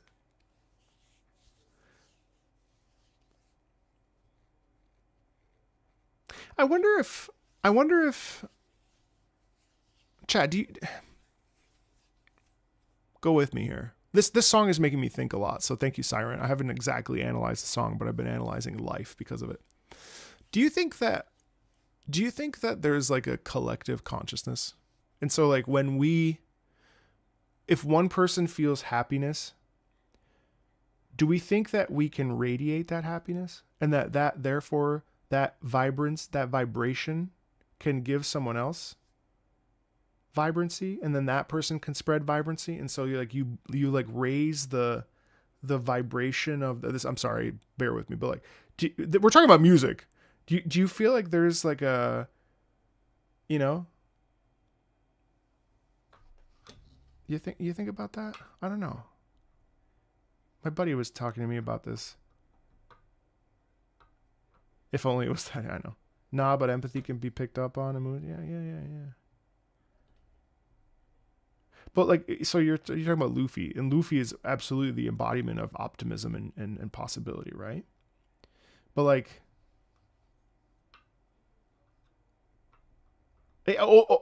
yes, overly joyful does feel tiring, especially when you want to be in the mood that you're in. You can't force people to be in a different mood. But can we raise the frequency of, like, through music, right? So we're all like 100, some of us are here are vibing, right? Now, I don't know what kind of days you guys are having. I've had a really fucking weird week. Like, this is the most, today, right now, is the most, like my normal self, my most, like, energized that I've been all week. It was a fucking weird week. It was just weird. My mojo was gone this week so bad. I didn't film any videos. It was just one of those shit ass weeks. And and I was like sitting here like, what is my life? What am I doing? What is the purpose of all this? Do people give a shit? This, that, and the other, right? And I don't know how you guys are doing, but like, I feel better because I'm having a conversation with you guys. And so my frequency and my feeling of like positivity is actually higher because I'm in the conversation with this excellent chat. You know what I mean? I don't know. I it's amazing how music, this song, we're all listening to this song together. And we all might be in different emotional states, but like listening to this song is helping me feel like happiness. And feel like peace and feel like comfort. And it's like just sort of nice. And you know what I mean? Like, I wonder if, because that's the thing, like, I don't know, man, I can't formulate my thoughts, but it's just like, it's interesting, And then I wonder if you get like a chat of like 6,000 people. If you get a chat of like 6,000 people, does it reach a point where that's just too many people? Do you get where there's too many brains? Because all of you are typing on your computers, right? You're typing on your phones, typing on your whatever. And we're engaging. But like, what happens if the stream becomes too big? Does that automatically clash because there's too much? You know what I mean? Like, is it too much? Is it too much mutual energy in one particular place? I don't know. I find all this stuff really interesting.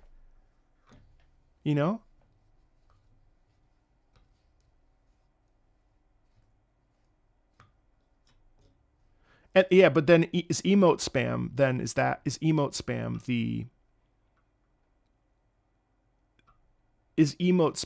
spam then the shared emotional, I don't know, just talking out my ass, bro. I don't know.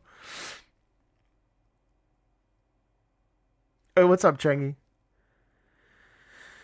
Did I prefer a 6,000 person audience when I sang, or a 300 person audience, or sing by yourself? It's not quite the same.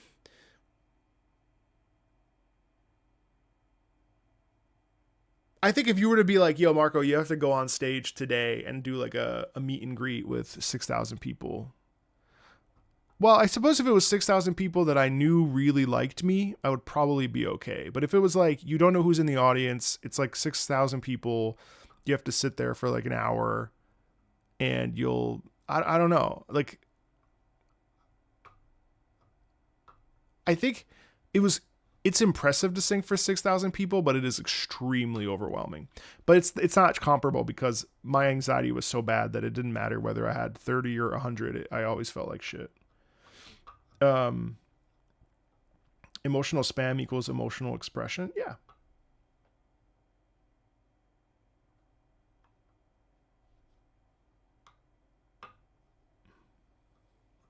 I often see chats form hive minds, I think because there's enough people with the same mindset.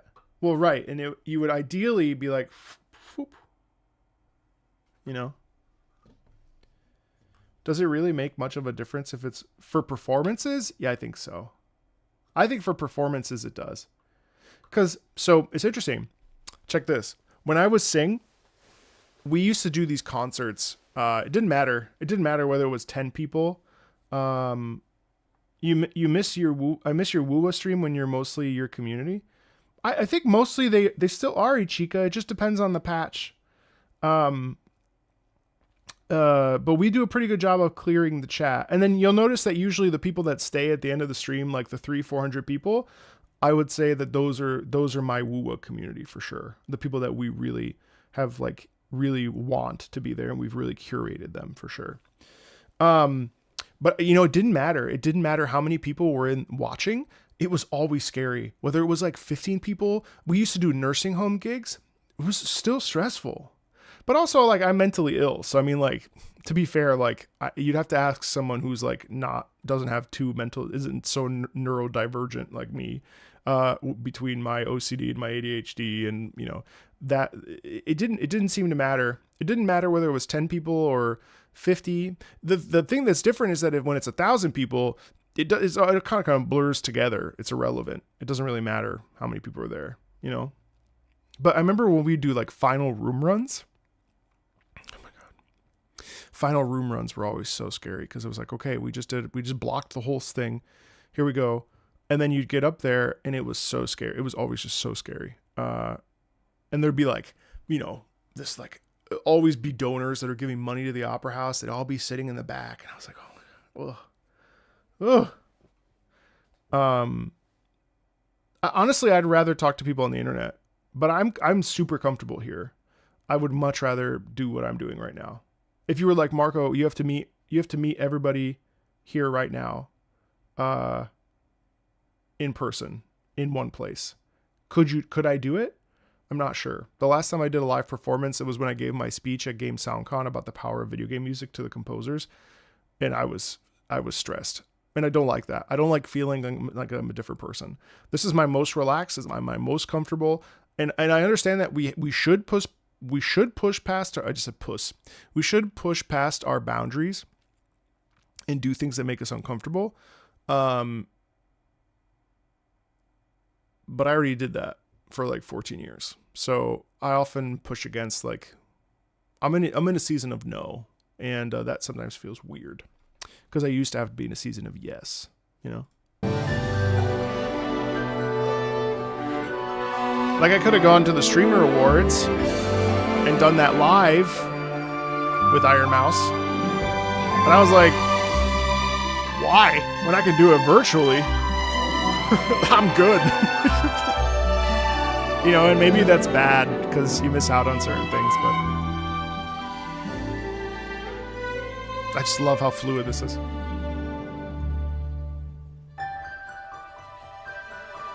Yeah, of course, you can definitely talk to more people.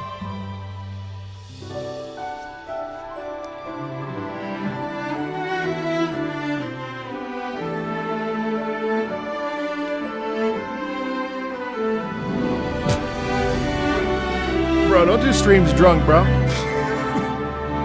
I've seen how that turns out. That is not good. That is not a good look. I know that's not what you mean, but I get you.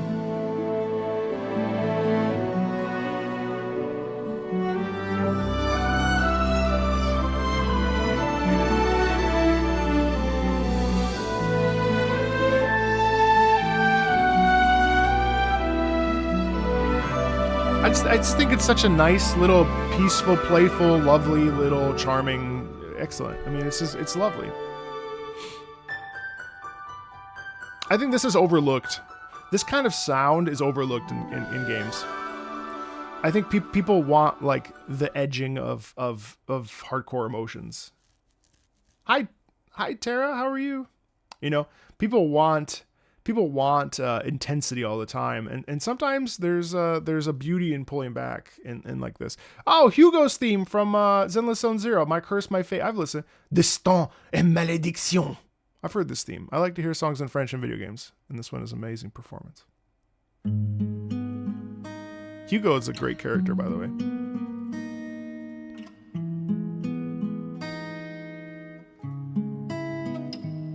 Je sais, je suis un homme et je suis triste. J'avais peur de la possibilité. Ma vie est fade. Exactly. Call it. Comme la...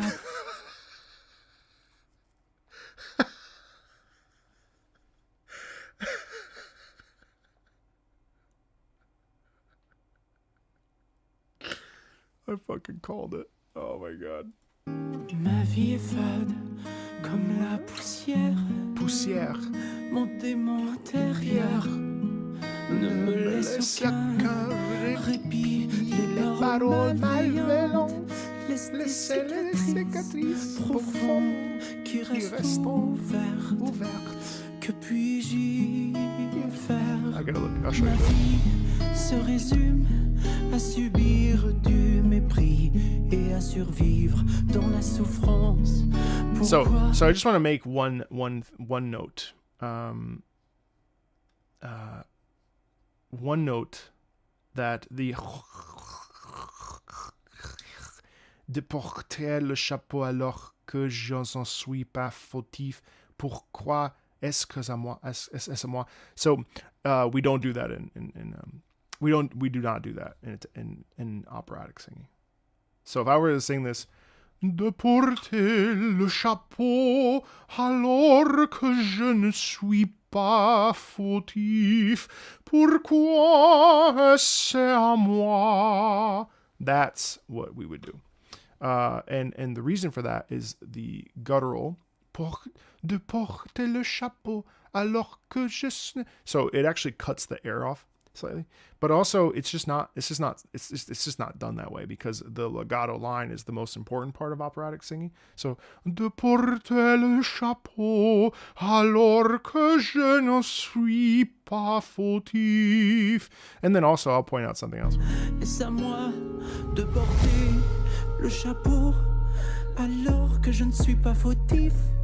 Noblesse et misère. So there, noblesse et misère. So we would not do that. We go, noblesse et misère serait-ce de la chance.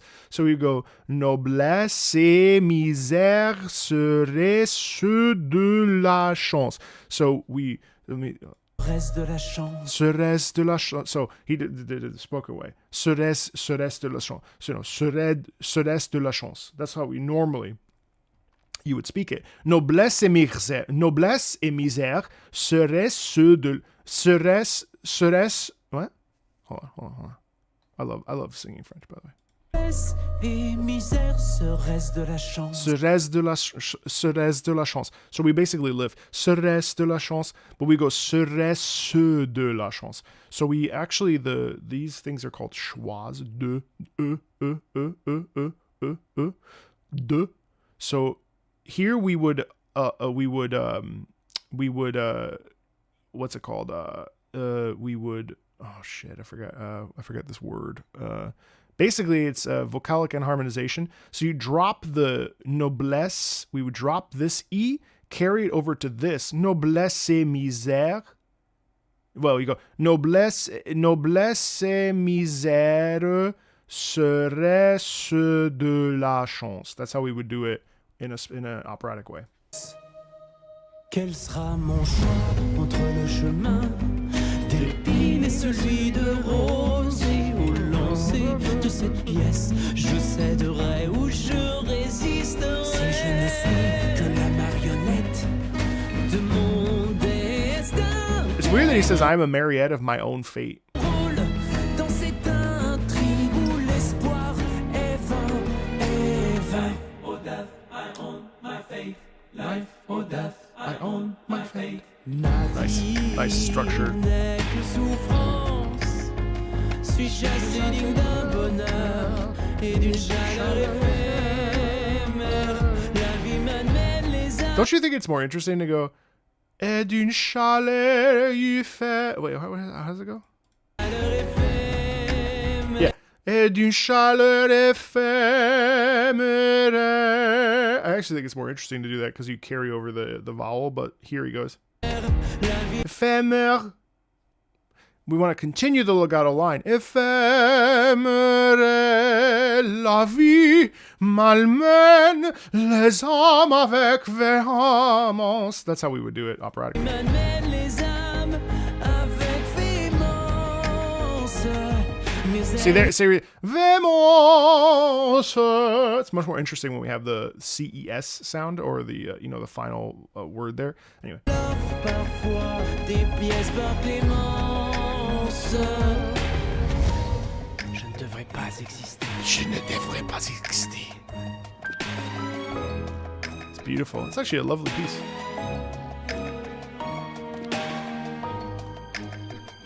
I'm gonna go up. There it is. See how it builds tension doing that? Quel sera mon choix entre le Chemin d'épine et celui de rose et où lancer de cette pièce? Je céderai ou je résisterai.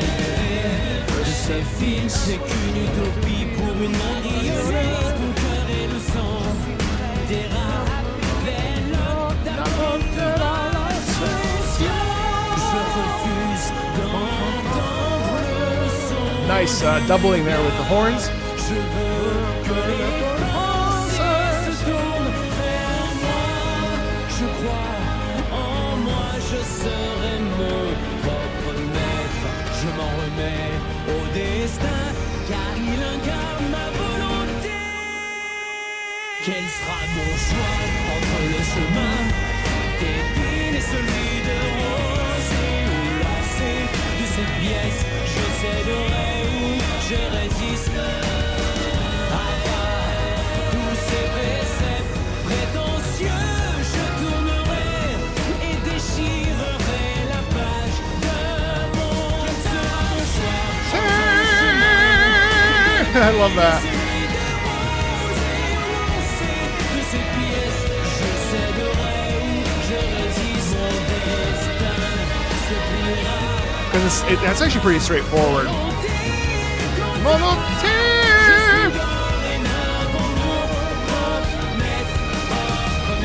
Or death, I own my fate.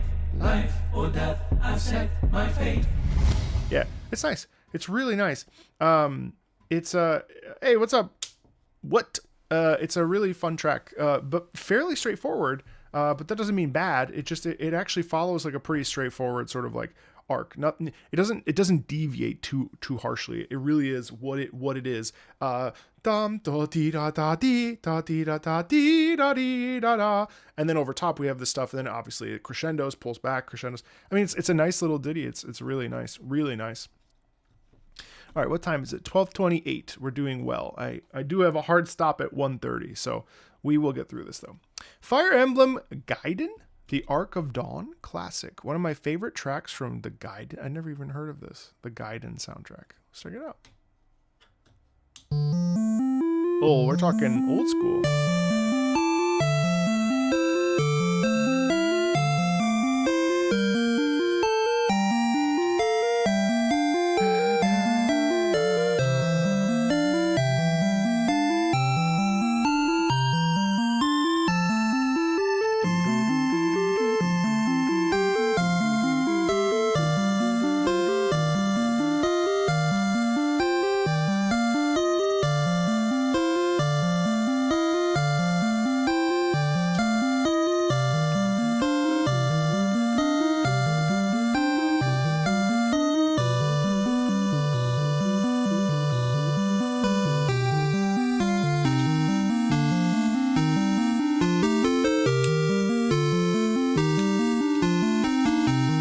Oh, interesting.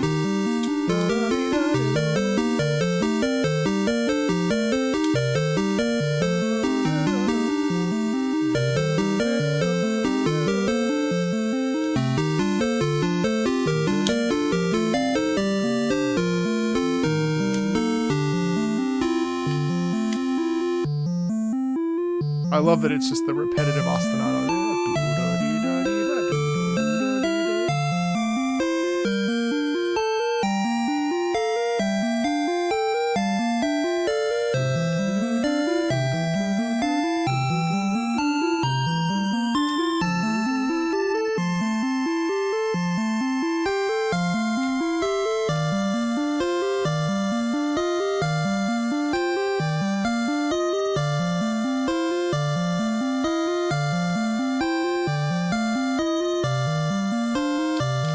Caves of Kud, yes. I think like 2 tracks.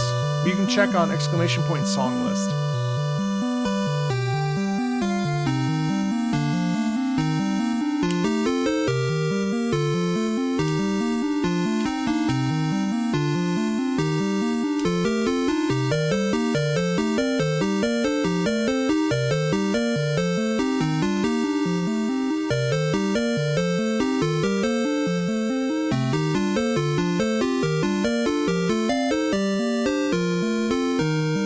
Triplet rhythm there with the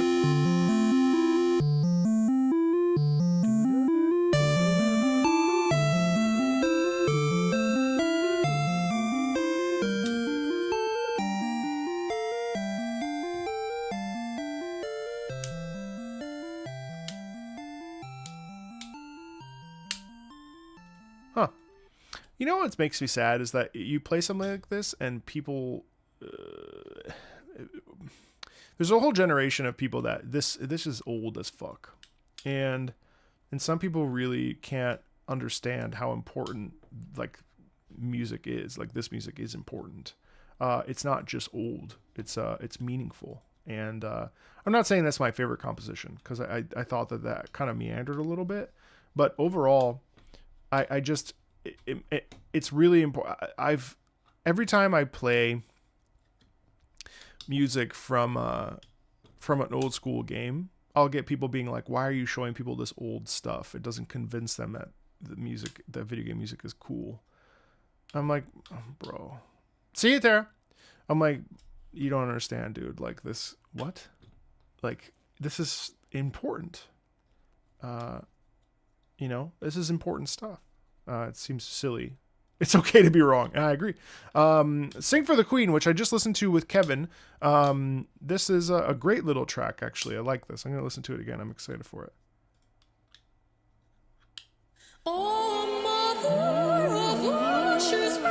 You literally don't have any of this other stuff without what we just listened to. Period.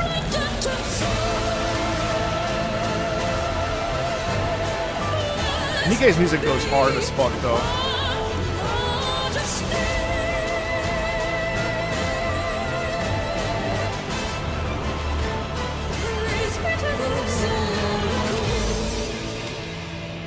God, Purnell is such a gifted artist.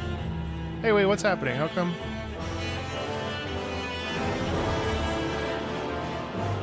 Did it break? Oh no!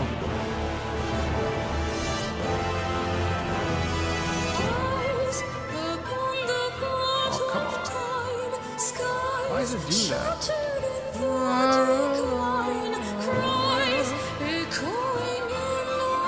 Hi, bye byes.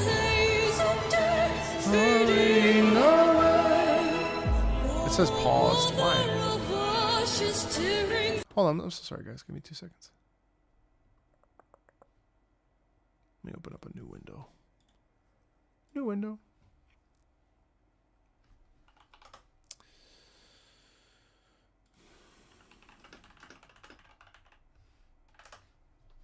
Try that again.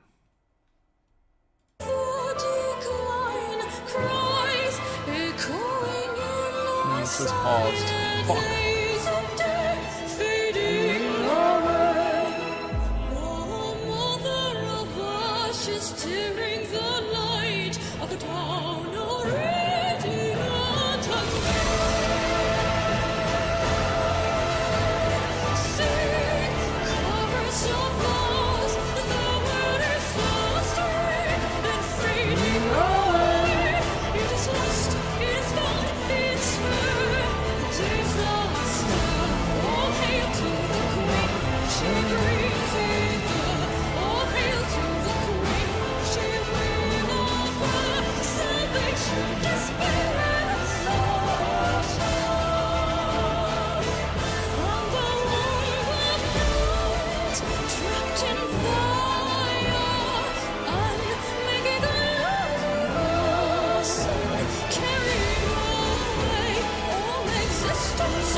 This has really grown on me.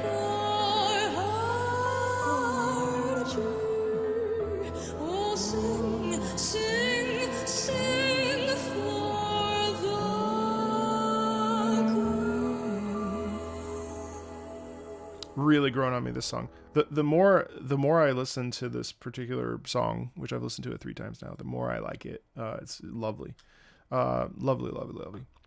Dwarf Fortress. This song feels like the first spring rain to me. First year. Okay, why is my... Oh, it works now. Okay.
See, I like how this is a non-sexy track. God, that is amazing.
Hey, Vaughn, how are you?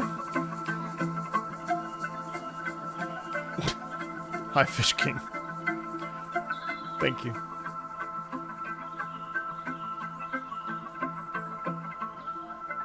See, I would show a non-gamer this.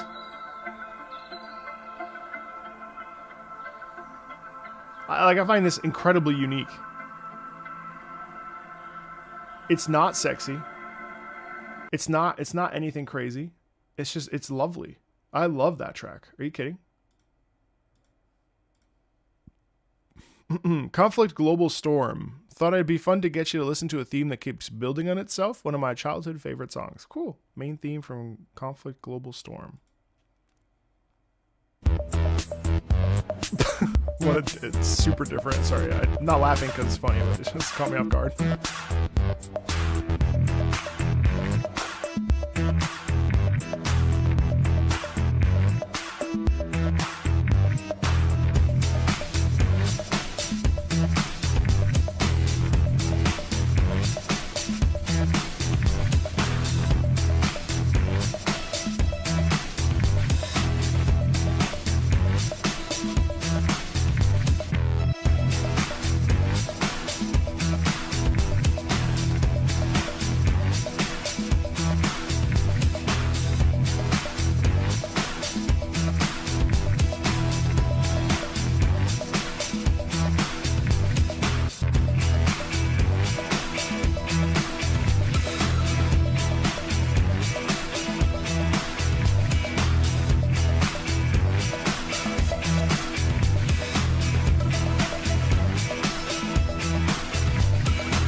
Which dev stream? Warframe or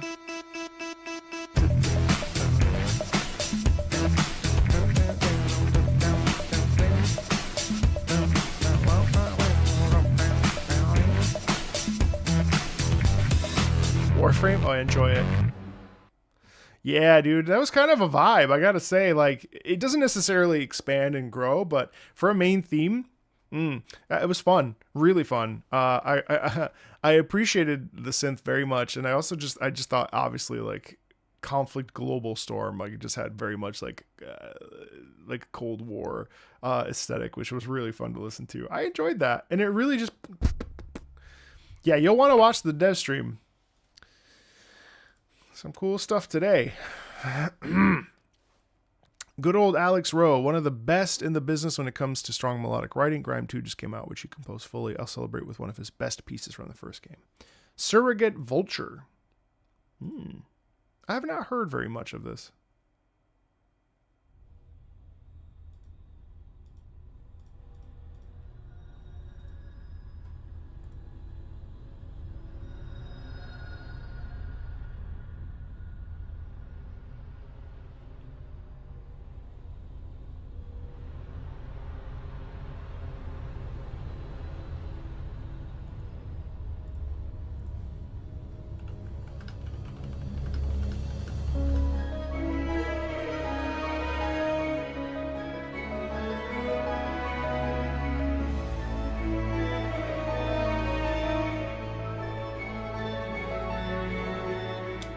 Wow.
Nice rhythmic shit there at the end. It's interesting how, huh.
It really feels like you start to slip through the cracks, and things that you were the chosen one, Anakin.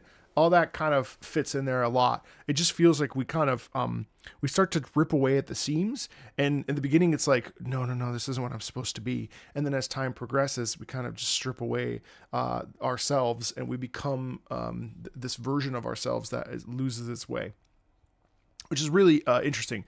And I wouldn't say it's very complex, and it got a little bit repetitive, but it also starts to build on itself, and that's when it's really interesting. So, and again, things don't need to always be doing something for us to be sort of locked into them, but that was really nice. I liked that. And Alex is a great composer as well, so it's very cool to hear. Grand Blue Fantasy. One of my favorite non-battle themes from Grand Blue, Lyria. Oh wait, I think I know this. This is her theme, right? Lyria's theme. Oh, it's weeb shit.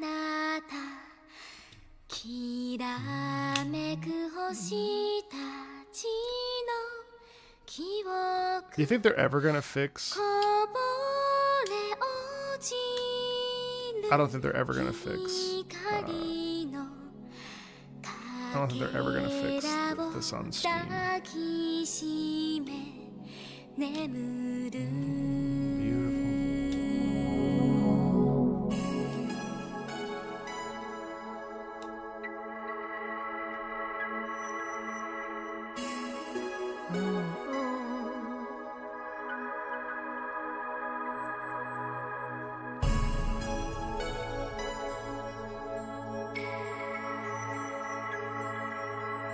Wow. I love Relink.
Wait, how dare you play weeb shit while I edit a video for the Grand Blue fighting game?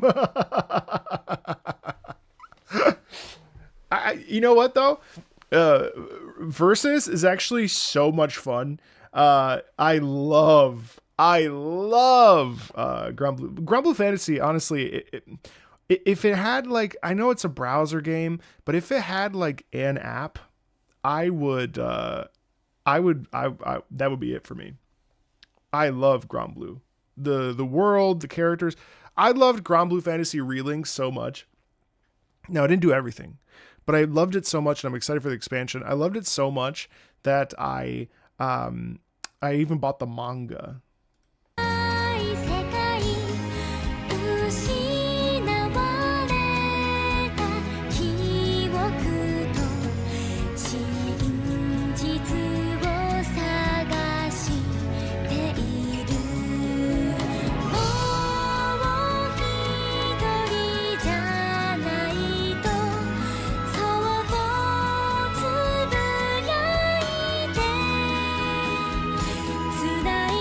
Hey, Puppet Master.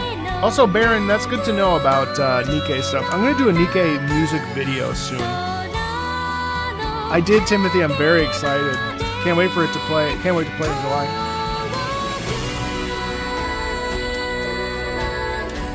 You can go immerse yourself in a Nikkei update. It's okay. Go enjoy your titty rhythm game.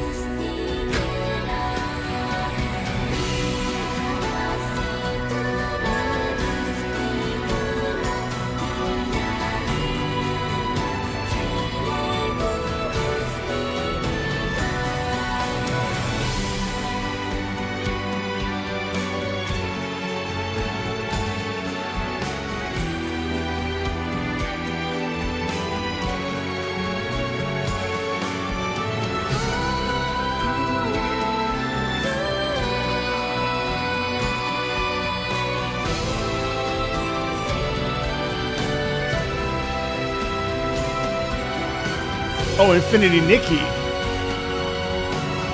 Oh.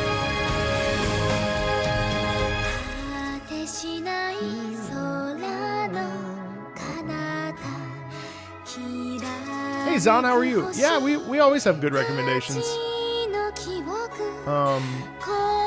My two favorites today were RimWorld and Dwarf Fortress, of all things.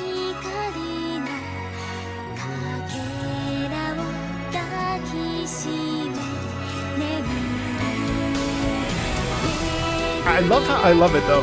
Her vocals don't change, but it's the stuff around it that adds emphasis and energy, which is really fun.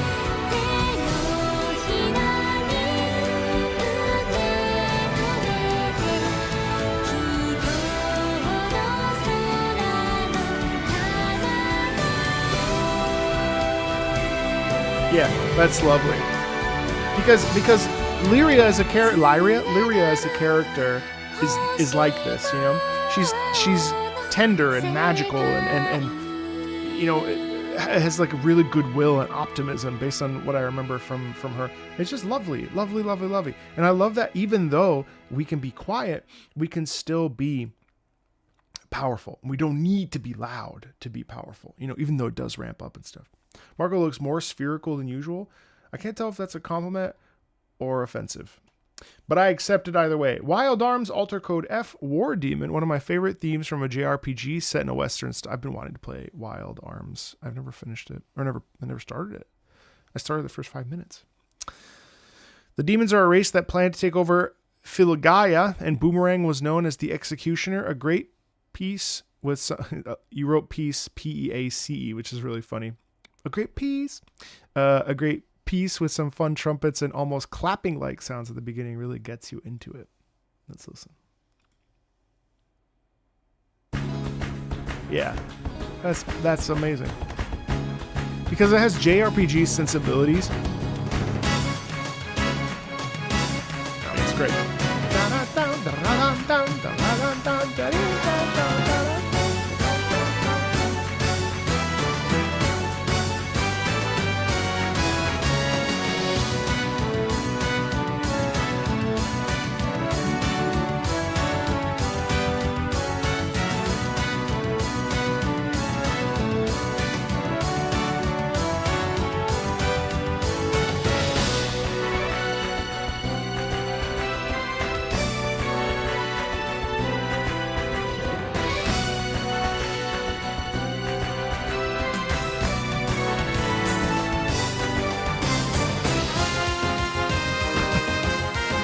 It actually sounds like Toho.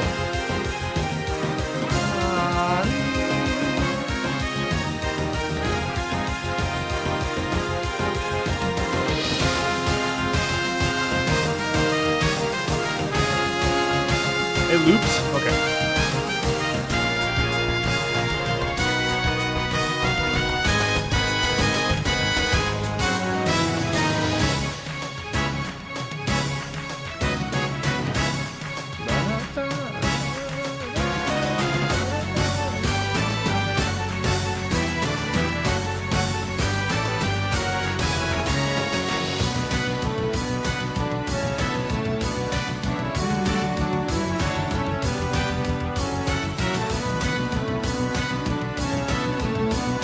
I like how this is all about motivation, you know?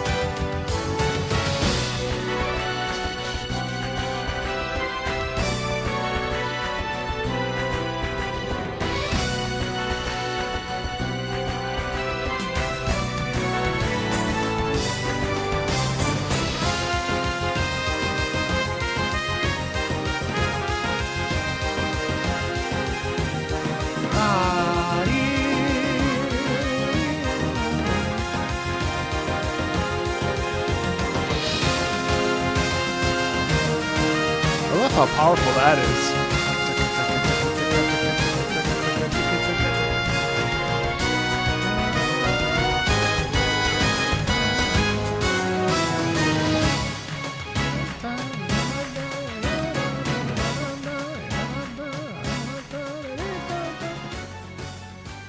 I love that. I love how that Boomerang's theme. Here's a guy that says, "Watch me, bitch." You know what I mean? He doesn't hesitate to own himself, and he's confident, but also he's not stupid. He just is like, come on, man. It's a very classic, like, you know, I guess Rhine from Xenoblade Chronicles. Very, very, very like open to change, but very headstrong, but also very confident, and has a lot of like, you know, just he gets life. You know what I mean? It's fun. Have I done any tracks for MGS4? No, but man, I can't wait for August.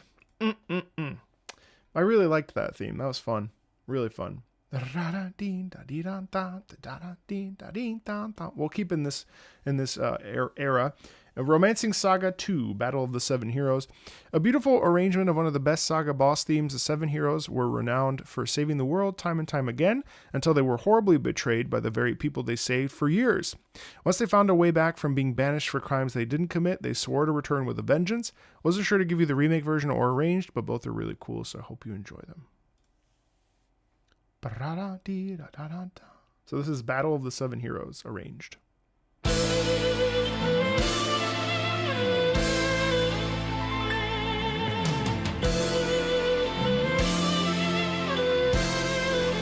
No, I don't know what that is, Emperor.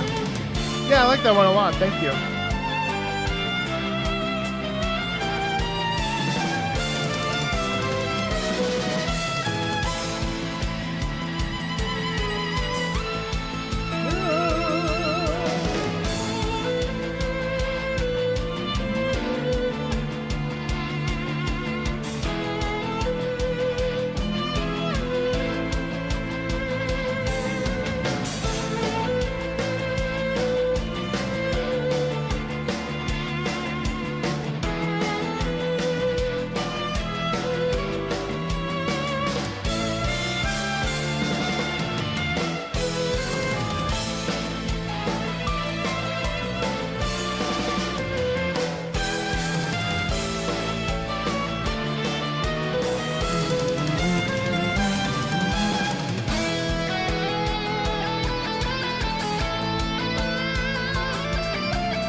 I love how sweeping the violin is here, because the violin is telling the story.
Love the little.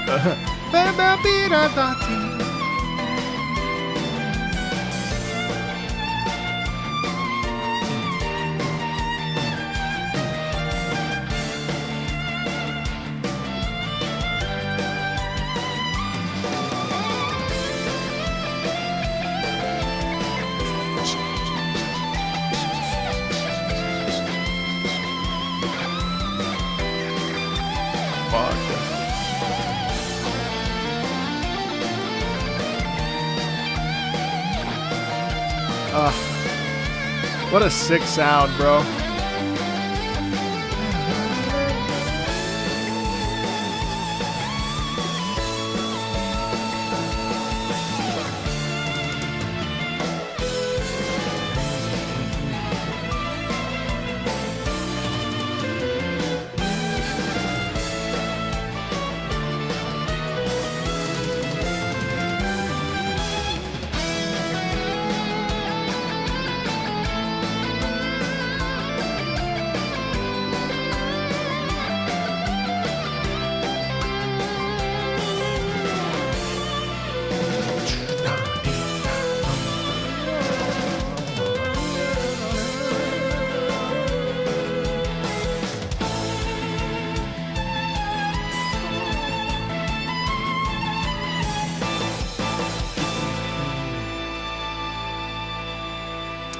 You know, it's extremely simple, but when you get the electric guitar mixed in with the violin, it just is fun. It's just fun. It's very, very, very old school, you know, Japanese JRPG sound, which I think this was the remastered, rearranged version.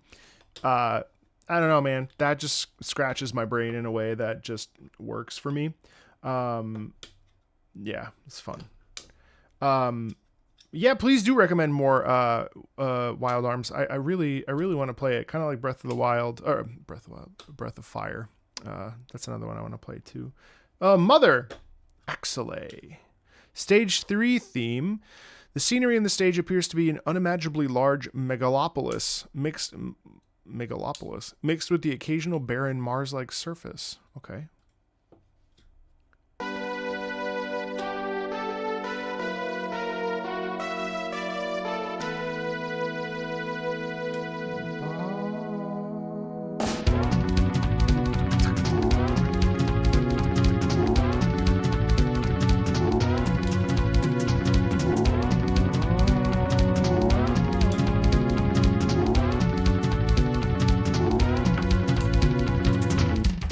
Oh, thanks, Son. Thank you for the gifted sub. Breath of Fire 3 is the best. I want to try it.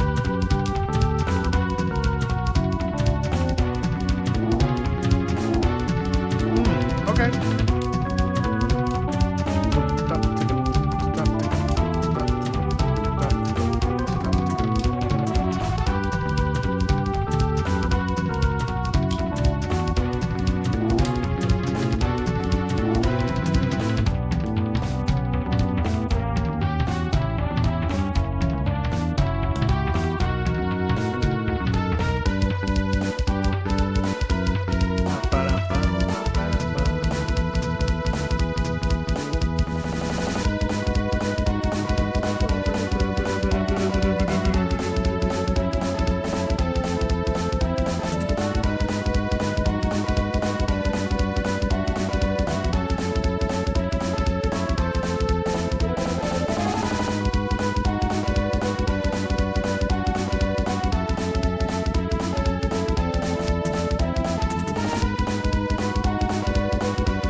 how it again, it's subtle.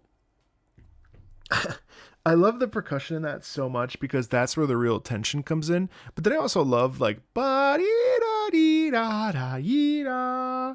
You know, that's like it's almost like inviting an invitation to a challenge. Yeah, I mean, you know, this being on the Super Nintendo, it's interesting how much variety musically was able to be achieved, even though essentially, you know, the technology really was not that advanced whatsoever.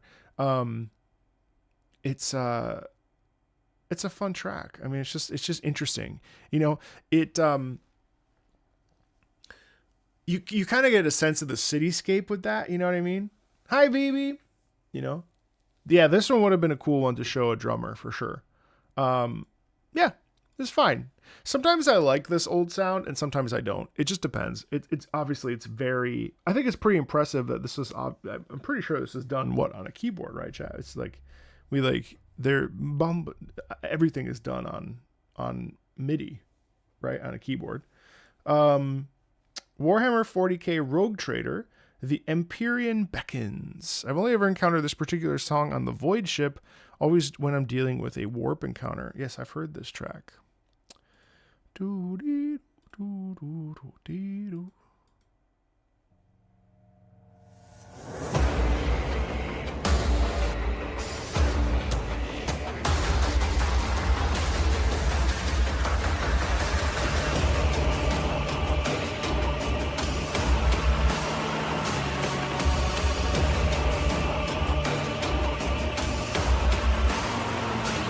The sustained.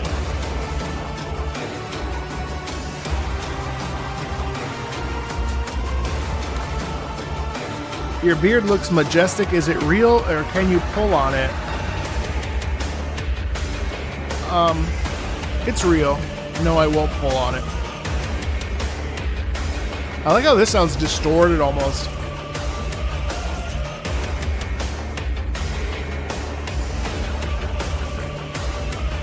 And not all Warhammers like this, but this is definitely one that's very intense.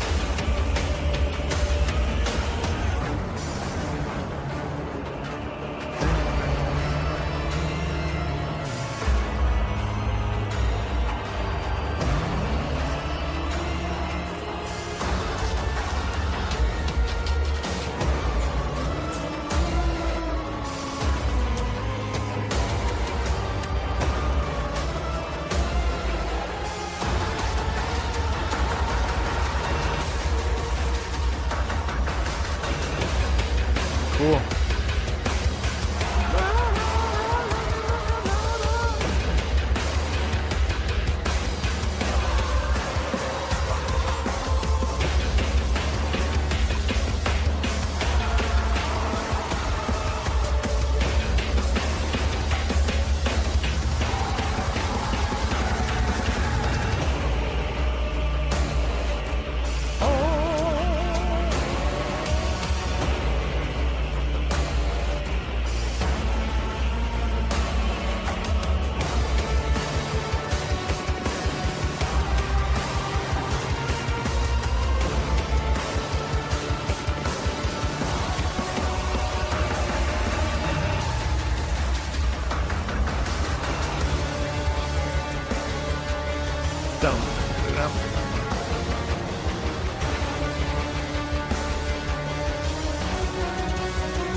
I love how heavy it is.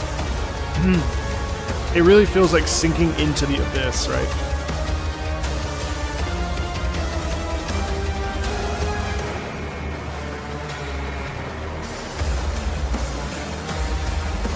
It almost feels like the ship is kind of coming apart too.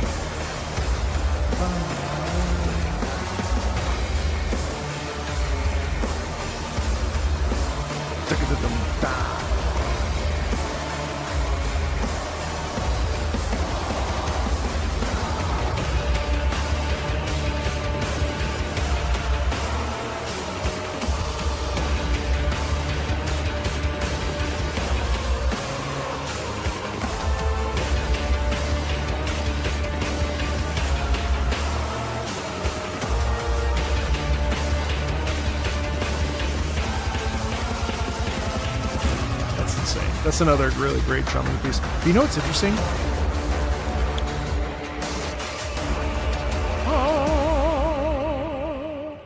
What's funny is that this is very much, I don't know when this came out, but it reminds me so much of the Dark Tide sound that we have been getting ever since Jesper Kid sort of created that soundscape. Or I don't know if he created it, but like certainly like it leans into the Disposal Unit track. You know what I mean? That kind of sound, which is I think kind of interesting because it's a cool sound. But Rogue Trader is interesting because it's a little bit, obviously it's a lot more nuanced than Dark Tide, because Dark Tide is very much like, you know, it is what it is.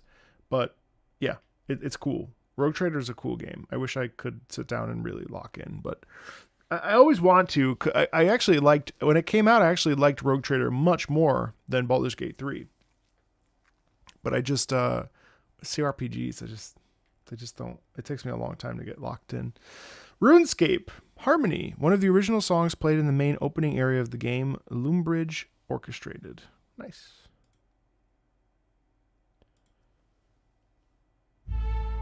Ooh.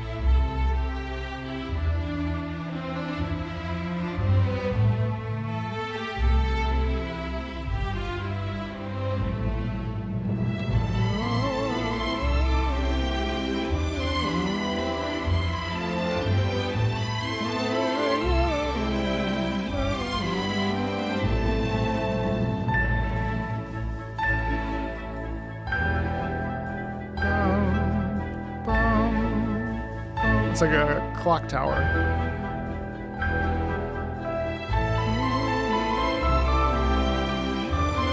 It's so melodic too.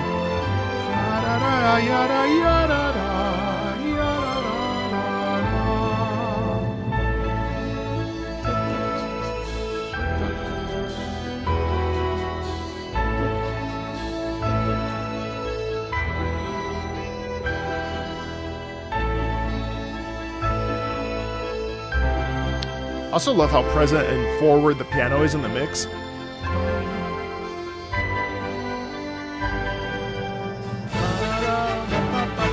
And you still get like, you know, action here.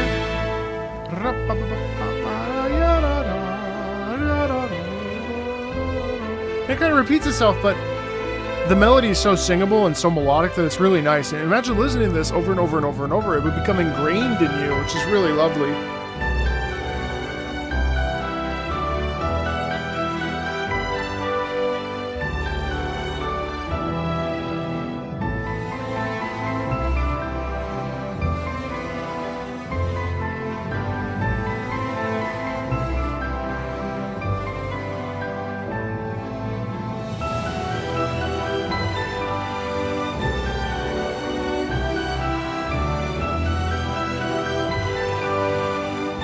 And it actually increases in volume here and is actually kind of rich, even though it's repeating the same stuff.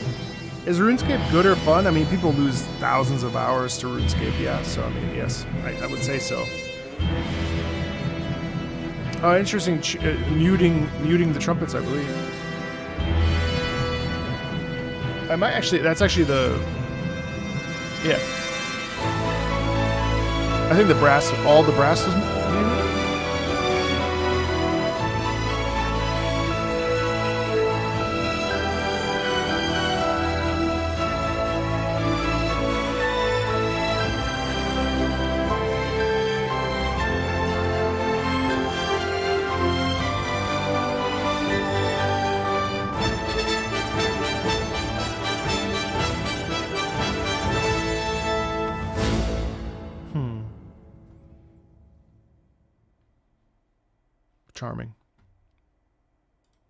Charming. Really nice. Wait, when did that come out? Oh, 7 years ago already. Wow. You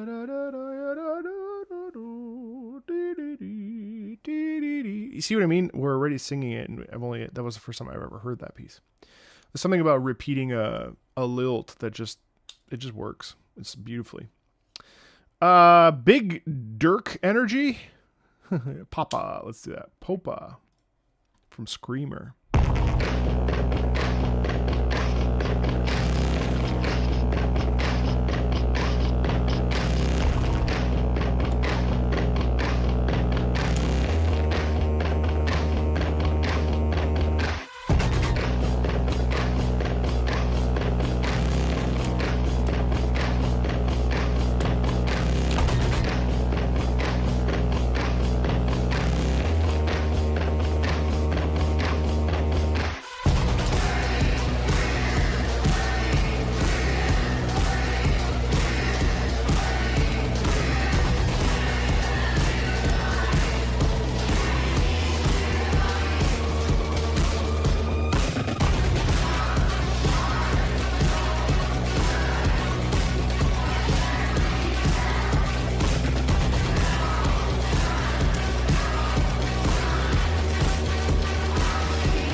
was so much fun. I really like that. Wow. Cool. That was sick. I really, really enjoyed that track. Oh, man.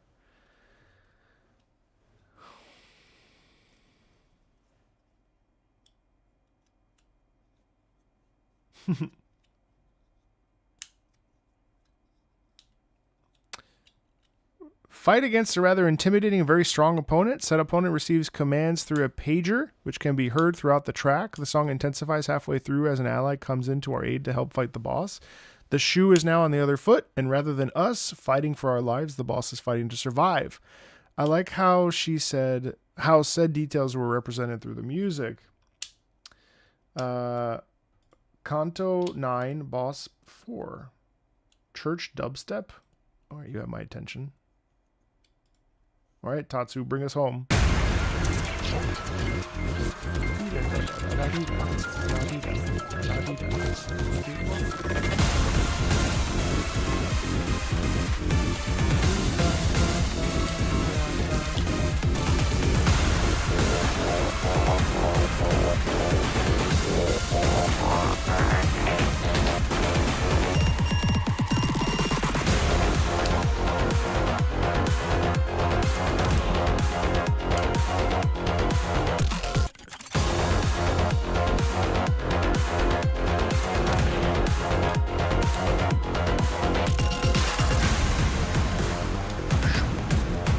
Yeah, I heard the beat right now. I love the piano in the background.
Oh, I hear this shift. That's cool.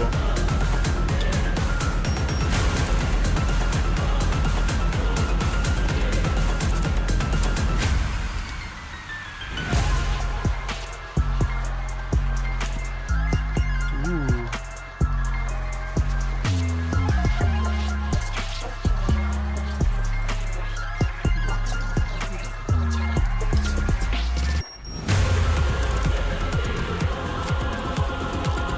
I see what you mean about church dubstep, yeah.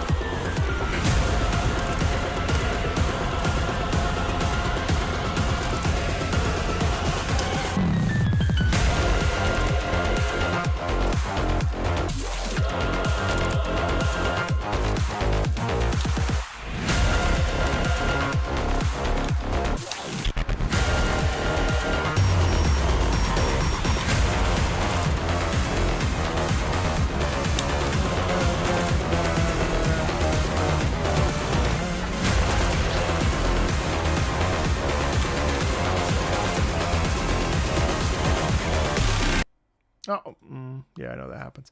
Yeah, that's cool. I like that a lot. That's a track that I would absolutely love to hear in a game while playing and fighting against the boss. Like that. That's awesome. I'd love to hear that in game actually, because I think out of game it works, but I think in game that would probably just be such an incredible feeling of intensity and I love the twists in that. That's really, really nice and fun. And again, I mean, I'm very into Limbus's music, and it's cool. I really, really dug it. Yeah, thank you so much. That was really, really fun. And I think really today's suggestions were really enjoyable, honestly. This whole month actually was great. So obviously we had our April Fool's thing at the beginning of the at the beginning of the month, and then the rest of it's just been really, really excellent tracks. And Yeah, I know. I really like the feeling it gave as well, and I thought that the the different stages were really interesting, especially when like it kind of keeps the beat the whole time, whatever. And then as we keep going, obviously we add the beeper and we have the little points out. Yeah, it was nice, really nice. Okay, guys. Well, that will do it for us for another Friday. Am I including the first week? The only one on the first week that was actually good was Toho 9. The rest of them, that was the one I starred. Yeah. All right, guys. Well, thank you so much. As always, excellent Friday stream.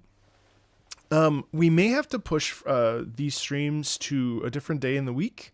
I will keep you posted on that as we get closer to May, which is already coming up here, which is crazy.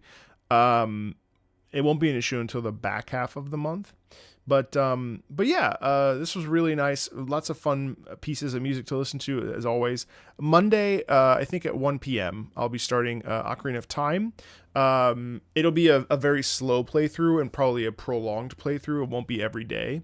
And it won't be, it'll probably go, honestly. There may also be moments when, like Forza will come out, so we'll play that. So, I'm hoping to have it done basically by July. So yeah, but I expect that to happen. So we'll start Monday. Hey, Zeph, we'll start Monday and, yeah, we'll just kind of see where we go. All right, you guys. Thank you as always. I'll talk to you very soon. Be well. Join the Discord. Feel free to join the Patreon, and I'll talk to you guys later. Okay. Bye.